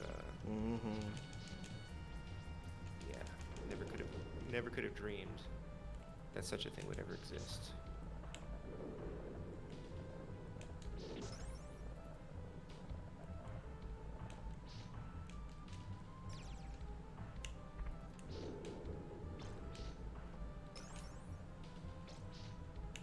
Come on. Really? A little lower, sir. We're making good time, though, I think, given the length of the game. Yeah, this just feels like a long game to me. Yeah, it's like a... Even if you're pretty quick at it, I mean, unless you're like a speedrunner and you're using damage boosts to get through things faster, this will take you about an hour, 20 minutes to get through. So here's a really useless bit of Castlevania trivia. These little chests that are scattered throughout the level, if you jump a total of 250, I believe it's 255 times, a health item comes out. Wow. But then you have to ask yourself, is it worth the amount of time that it would take me? Uh-oh. Yeah. Uh-oh. Oh, I'm good.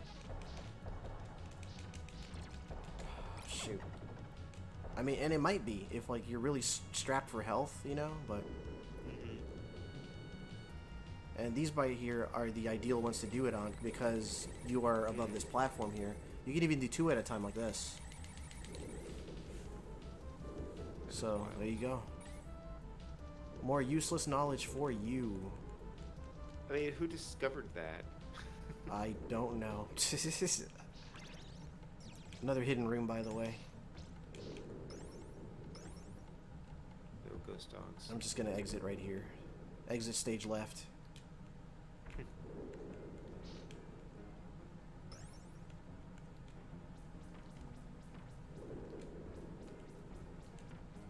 I love me some useless Castlevania trivia. I mean, I'd say it's useless given the amount of times you have to jump and... Well, to be fair, how useful is Castlevania trivia in general? Yeah, it's not. I mean, very... outside of the game, in the game, that is actually helpful. I mean, that even that one was useful, like you said, if you need some health or whatever. But if you're thinking about like objectively speaking, yeah, any it's sort not. of trivia, how helpful is it unless you're like on Jeopardy or something? It's not gonna get me that Hooli's job. like useless knowledge, more like bonus knowledge. I like it, Hooli. The same person who discovered you can fight 255 battles with the cursed shield to turn it into the paladin shield in Final Fantasy VI. There you go. Here's I mean, a maybe filled in some when you get stumped on a science question in your exam, you should have just filled in some Castlevania stuff, right? Like maybe that would have balanced things out. They would have been like, "Oh, we got it wrong, but that is interesting," you know. Yeah. We got a couple fun little comments here. Stampede Gaming says, here's a nail biter. Trevor, Simon, or Richter? I think Richter is the coolest of the three. Is that like a love, marry, kill, or whatever? A love, marry, kill. Yeah, let's do that. Who would you love? Who would you marry? And who would you kill, right? Castlevania trivia is a useful tool for me to determine who I want to spend time talking to. Hell yeah. Yeah. I have some Tribble plushes that my friend Emperox made for me, and when I worked in an office, I would have them on my desk, and it was always a good kind of litmus test to see if the person who walked into my office was cool or not. Because if they were like, "Oh, cool, a Tribble," then I would know they were my people. If they came in like, "What is that?" then it was like, "All right, well, what do you want?" What do you want? Yeah. What are you really here for? Yeah. Keep it brief. I have useless trivia to look up. Right. I'm a busy man. Dyer says Konami liked to put hidden stuff in their games back then. Super Castlevania 4 and the hidden rooms, hidden bonus stages in Gradius 3, SNES, and the hidden ending in Contra Hardcore come to mind. There you go. Mazin says if you take off your shirt, it would be sexy knowledge. Ooh, I don't think I've played a Trevor game yet, so I choose Richter because Rondo. Christopher Belmont. Ooh, 21 Savage. The dark Ooh. horse. I like it.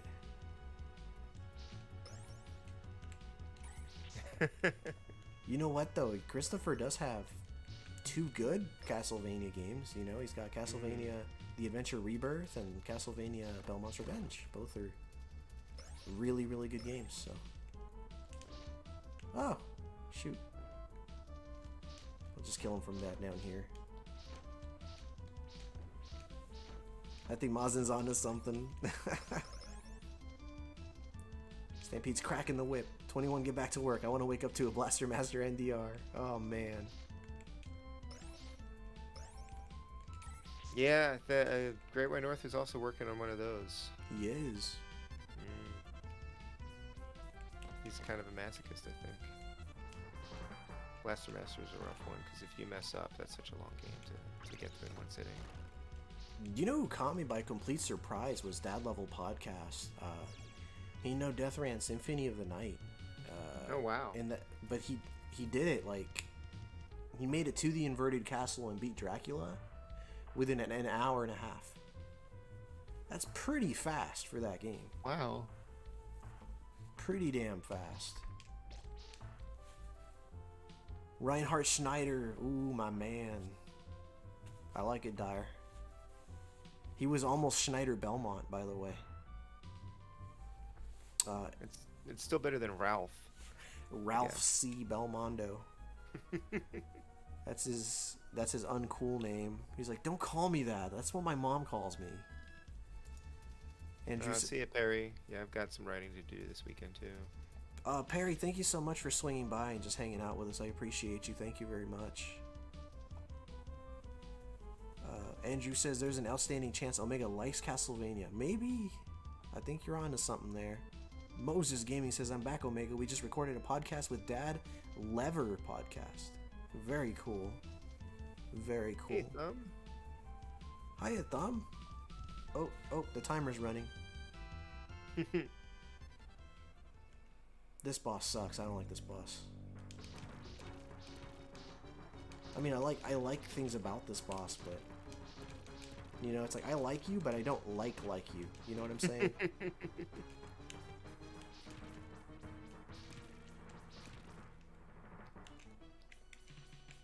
Come on.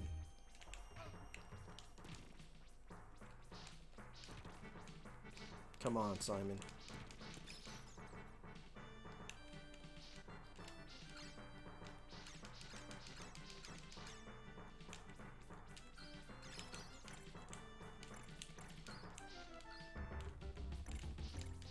Ah.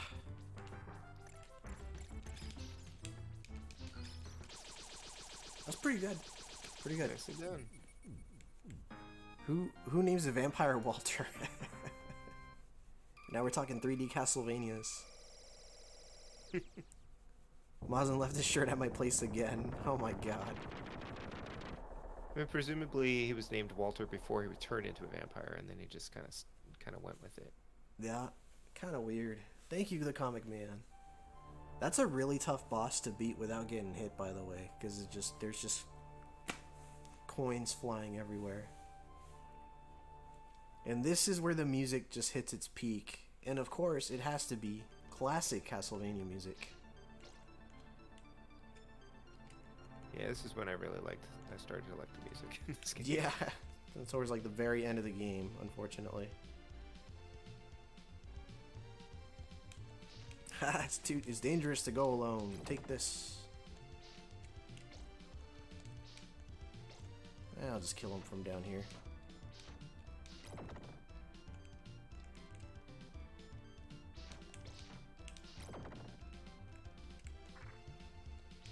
You know, that's a good point, actually. In a stage like this, I can really see how the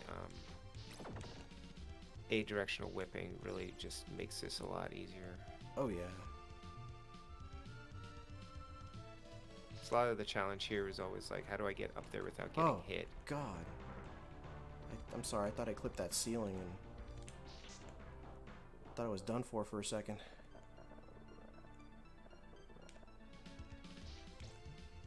Okay. Darius is pretty sure Lament of Innocence was the last Castlevania release that I actually liked enough to complete. Oh man. Lament of Innocence. Did you not like that? You don't like that one, right, Omega? I like it. Yeah, Lament of Innocence is a good one. Is that the PlayStation 2? Yeah, it was the first PlayStation 2 title, yeah. Okay, and that's the one that has what's his name in it? Isaac and. Oh, that's you're thinking of Curse of Darkness. That's the second. Oh. That's the second PS2 title. Lament of Innocence was the one with Leon Belmont. Leon, okay. That's a good one. That's a good one. I think I picked it up on. I think it's on the PS3. Oh, I think I picked it up. Nice. What up, J Chip? Hey, J Chip.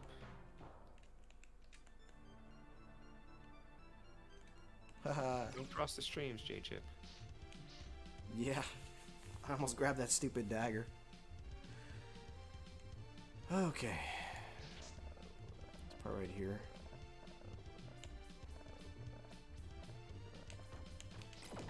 There we go. This is such a good rendition, like such a good mix of this song right here. Rubbing it in, Omega.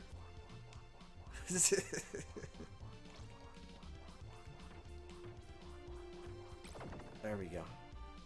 That thing right there. I miss Curse of Darkness completely, along with the handheld games in Rebirth. Dude, there were so many good handheld games. Like, Portrait of Ruin is a really, really fun game. And it actually brought back a lot of music from prior titles. And it's a sequel, or a continuation of Castlevania Bloodlines.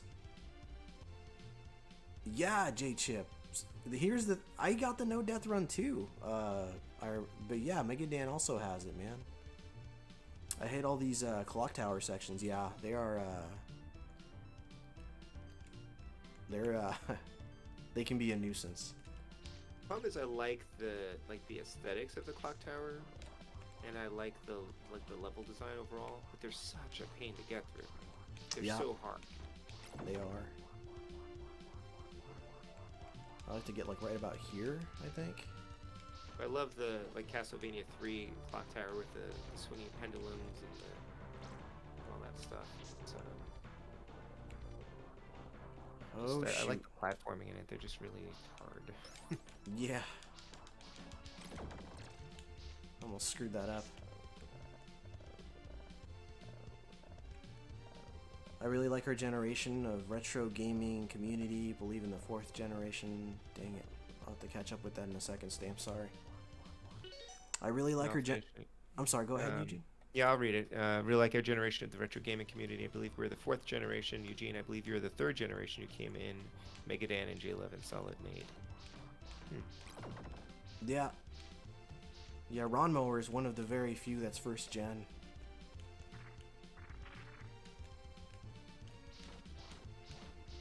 Yeah, I haven't really thought about the waves like that, but I guess that does make sense. Yeah. Because the first channels I tuned in watching, funny enough, were yours and Alpha Nerds. You guys were the first ones I got into watching.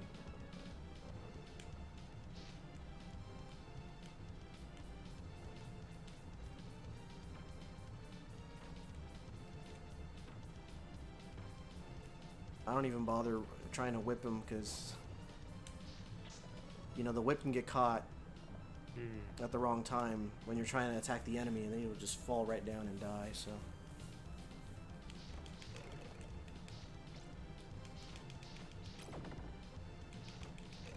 But yeah, I think Mazin was the first person in our community to get this no death run, the more I think about it. A lot of people tried. But... Oh, shoot, that was a close call.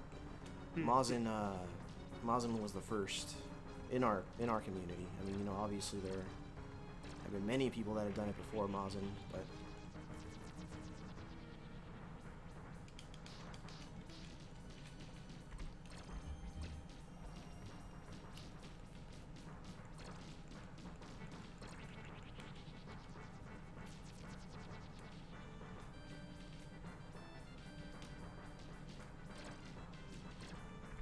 Oh, I don't know why I jumped away. There says I've heard loads of good things about the handheld games. I just don't have time to play them. Yeah, I mean, when they came out, I was commuting. Like I worked in New York City, and I had at least a 45-minute commute every day, like each way. So I probably played those games mostly on the commutes. Yeah.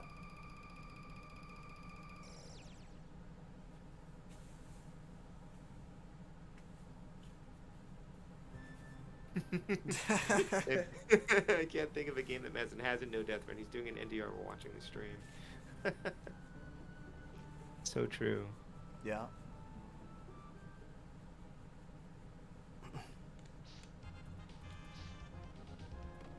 There. Yeah, Madsen's like, oh, try playing this game. I'm just gonna play it for like 5 minutes. And it's like, oops, I guess I did another no death run. I guess so.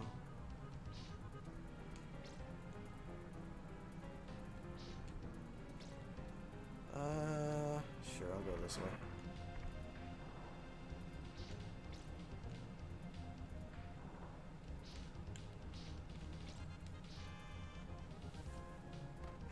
Part of me was hoping it was Bloodlines that was going to get voted for, because I know that's a shorter game.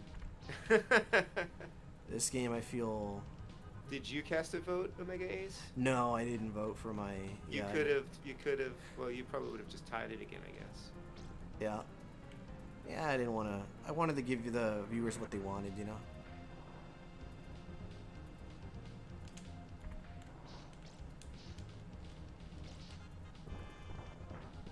Bloodlines is pretty short. It's like a maybe 45-minute game, 30 to 45, something like that.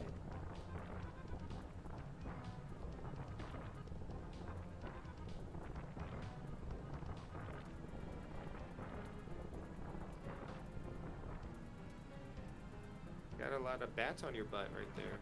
Yeah. So here's that dreaded part. You can hold up and the game will just take it away. Oh man, I forgot about this.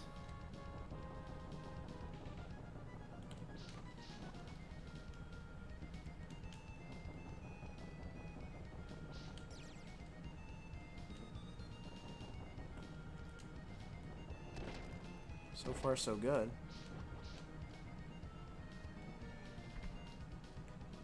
Oh no, wait, I remember this. Is there like a thing following you? The buzz thingy? It was like a saw blade that's just bouncing back I died and a forth. lot here. I remember dying a lot here. Welcome Yeah, back, great. Dad Level Podcast. Very happy. Hey, welcome back. I hope things went. I hope you guys had fun. Hope things went well. Just enough time to take my. There we go. Nice leisurely stroll here.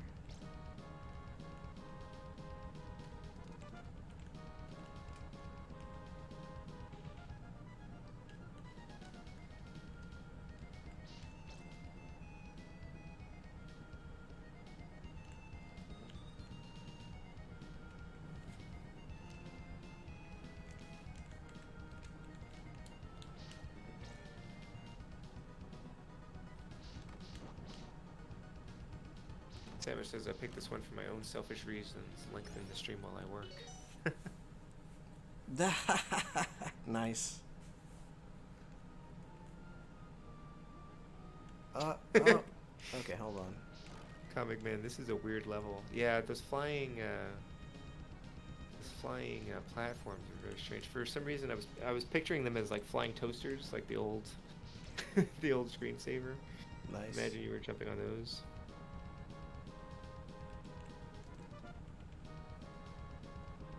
So I usually use a specific block on the screen as a point of reference. I'm trying to remember which one that is. I wish I could point it out to you guys. I don't have a little mouse cursor, but let me see if I can get it down there.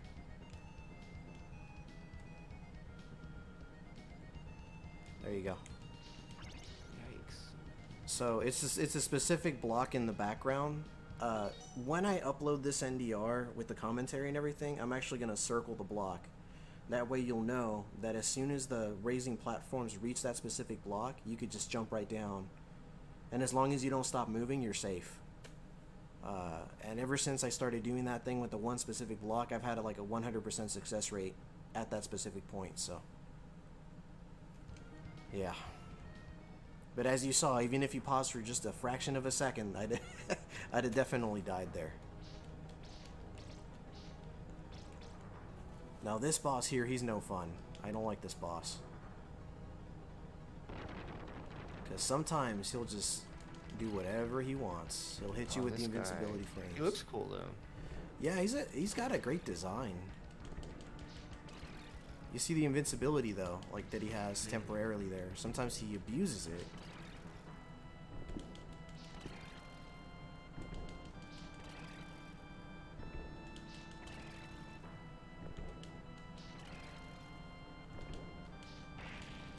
Uh-oh.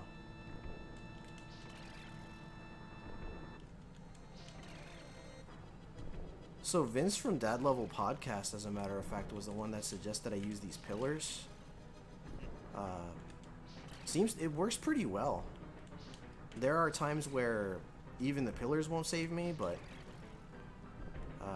most for a reason, right? yeah, most of the time they work pretty well. So, and oh, look at that, no hit. There you go. So that was for you. That was for you, Vince.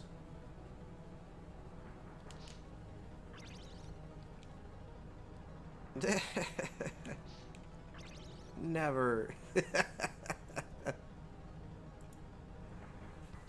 Is this guy in Symphony of the Night 2? Yes, that he is the comic man. Good eye, man. Him and his buddy Gaibon are the first bosses in Symphony of the Night.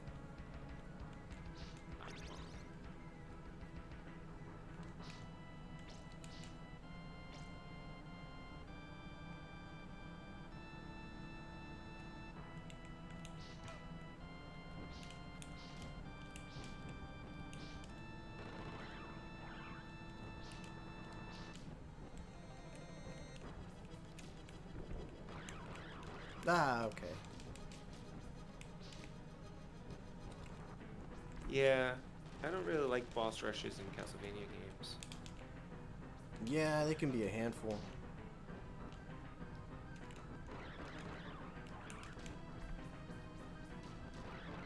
At least these are different enemies. As opposed to like in Bloodlines where you're just kind of repeating the same ones you fought before. Although at least that ends up being kind of easier, but this feels like it has more variety. Right. Yeah, the pillars do help. Yeah, yeah. There's this friend, yeah. They're good buddies.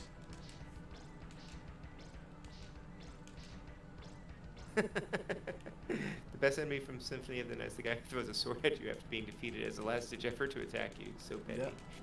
Yeah. It's like when the robbers like empty their gun and then throw the gun at Superman. It's just like, it's like you must be new in Metropolis.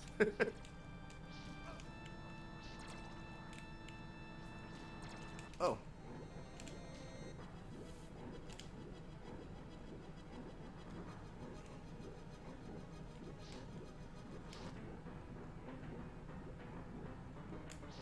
Ah.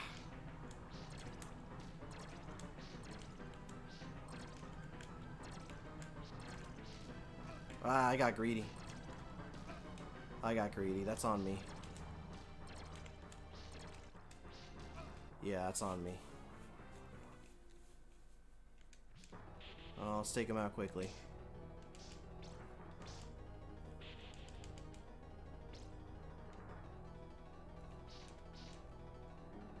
Death is never a good time. I think that Rondo of Blood Death was really hard. Rondo's, yeah, he's tough.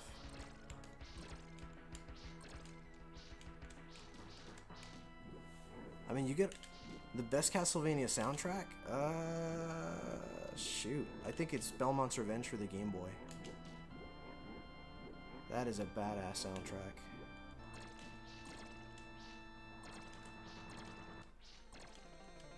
Game Boy had some really good music. I mean, sometimes they mess stuff up. You know, like the DuckTales Game Boy game. I don't know what they did to that music. And of course, many of the Mega Man Game Boy games are crimes against humanity. But when it was working, it made some really good soundtracks.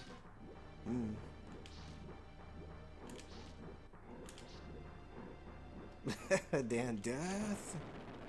Shakes fist.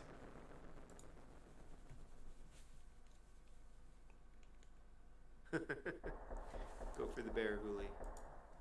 I found the bear. He is coming towards me. I could either end a 58-day run on interloper difficulty or lose it all here. If I don't make it, remember the great bear hunter Huli. I guess we were just two different Belmonts, Omega. Yeah. I guess so. Actually, that's irrelevant. Irrelevant. There's that secret everybody knows.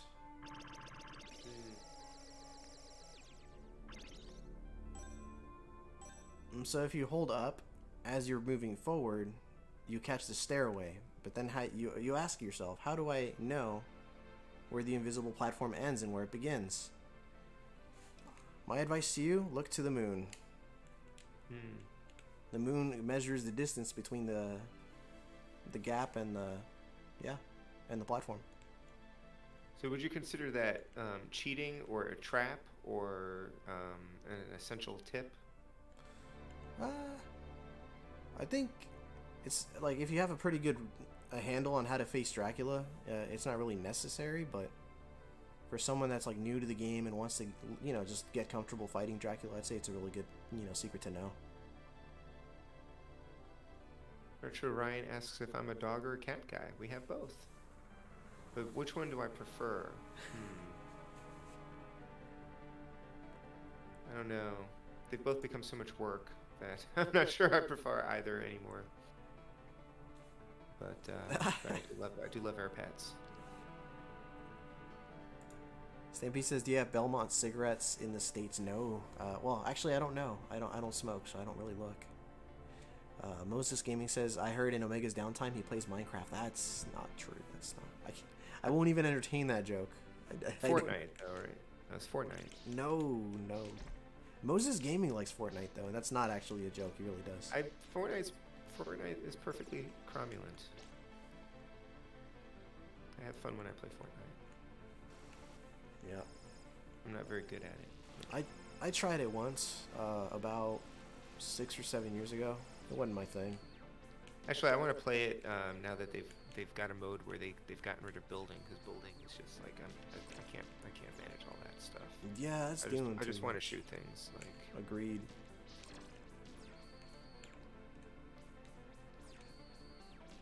I play Minecraft with my son sometimes, except he gets frustrated because I don't know all the controls, and I keep breaking things instead of opening doors. And Minecraft is a huge time sink. I don't know. I like that he uses it creatively and he has fun building stuff. They're basically like digital Legos, but I don't have time to invest in playing Minecraft the way it's meant to be played. He mostly does what should I call it? Not survival mode. Creative mode, so you don't have to worry about dying.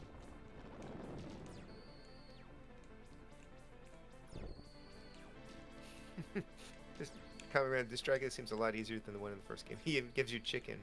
Yeah. Like, here, have some dinner. There we go. Yeah, that's true. That's a good point.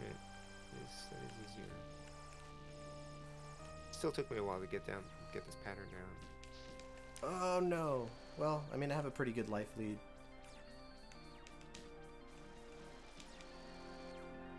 I'm good. There you go. I'll just walk away.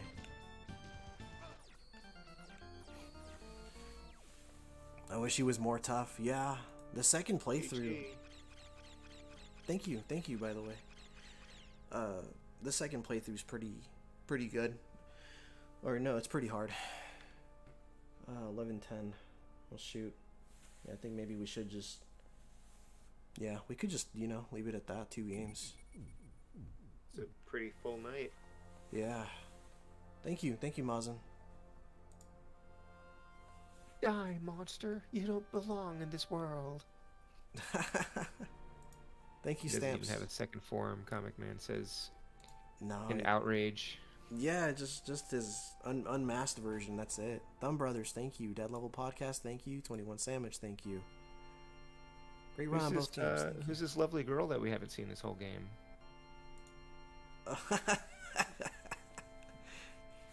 GG, thank you, Paste. You don't belong in this Magaya. Does that command still work? I gotta update some commands, man. My commands are ancient at this point. A lot of them are outdated. Like, they'd go over most people's heads. GG, but I'm still annoyed. Yeah. In some games, Dracula has 3 forms, and I feel like that's too much.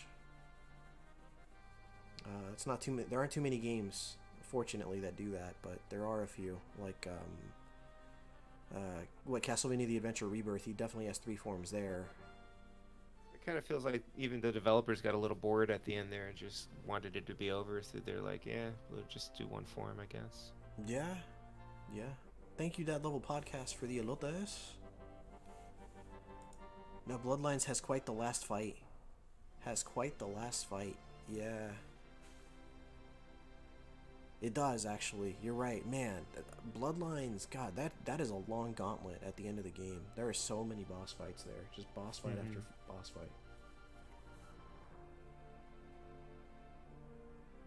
Oh, and by the way, a huge thank you to Great White North for tweeting this out, as well as ecmyers. Thank you for tweeting out the stream, Eugene. Thank you, guys.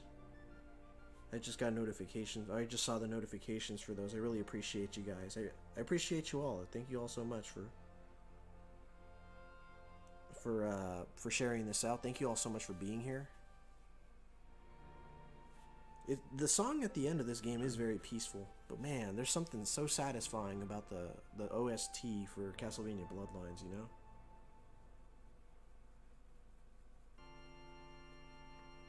For sure. So what's your so you're going back to Monday, are you you were playing the DS game, right?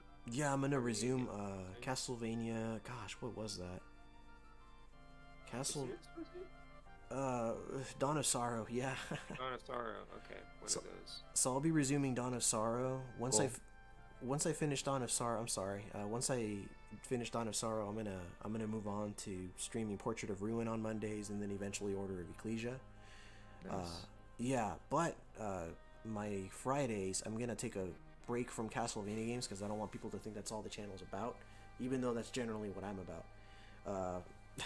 So we are gonna have many more guests. I gotta talk with a few different people and see when they want to hop on, when they have time on a Friday, and hop on. And of course, I'd love to do some cooperative gaming as well.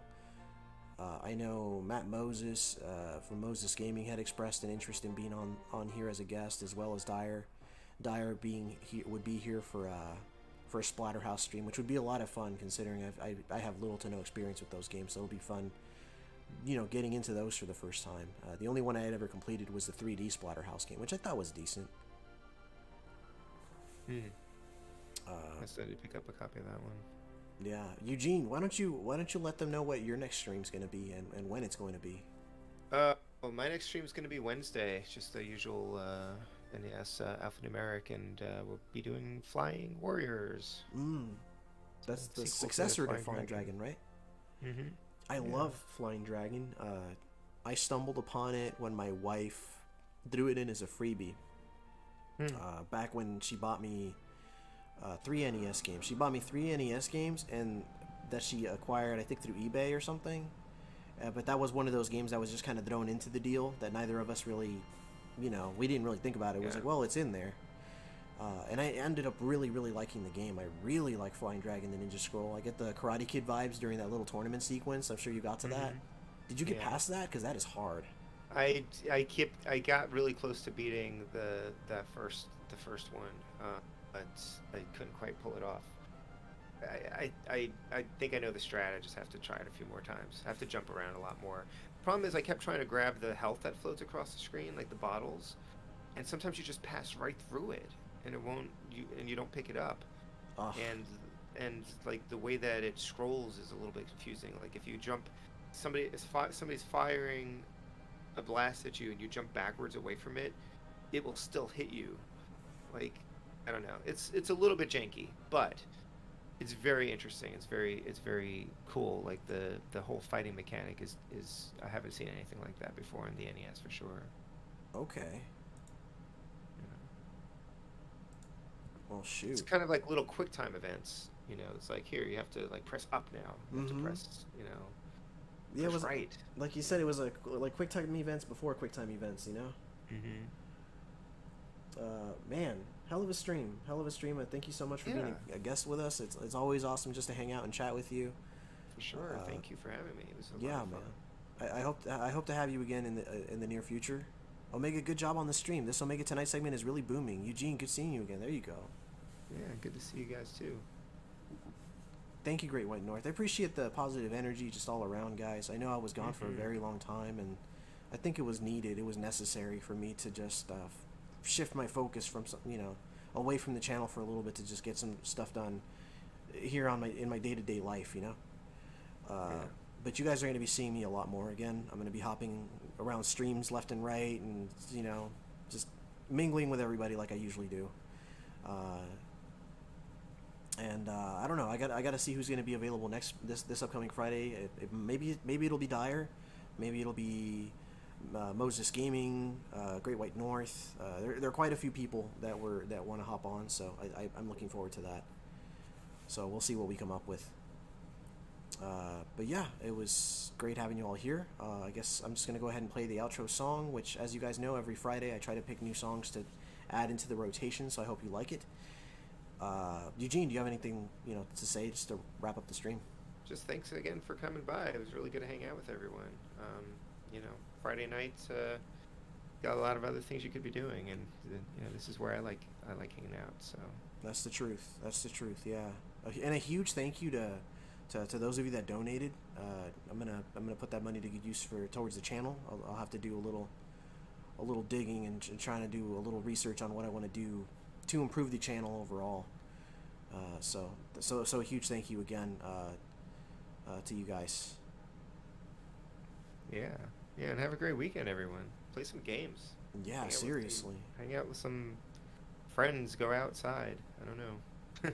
We're probably running out of like warm weather in the northern hemisphere here, so go out and enjoy it too.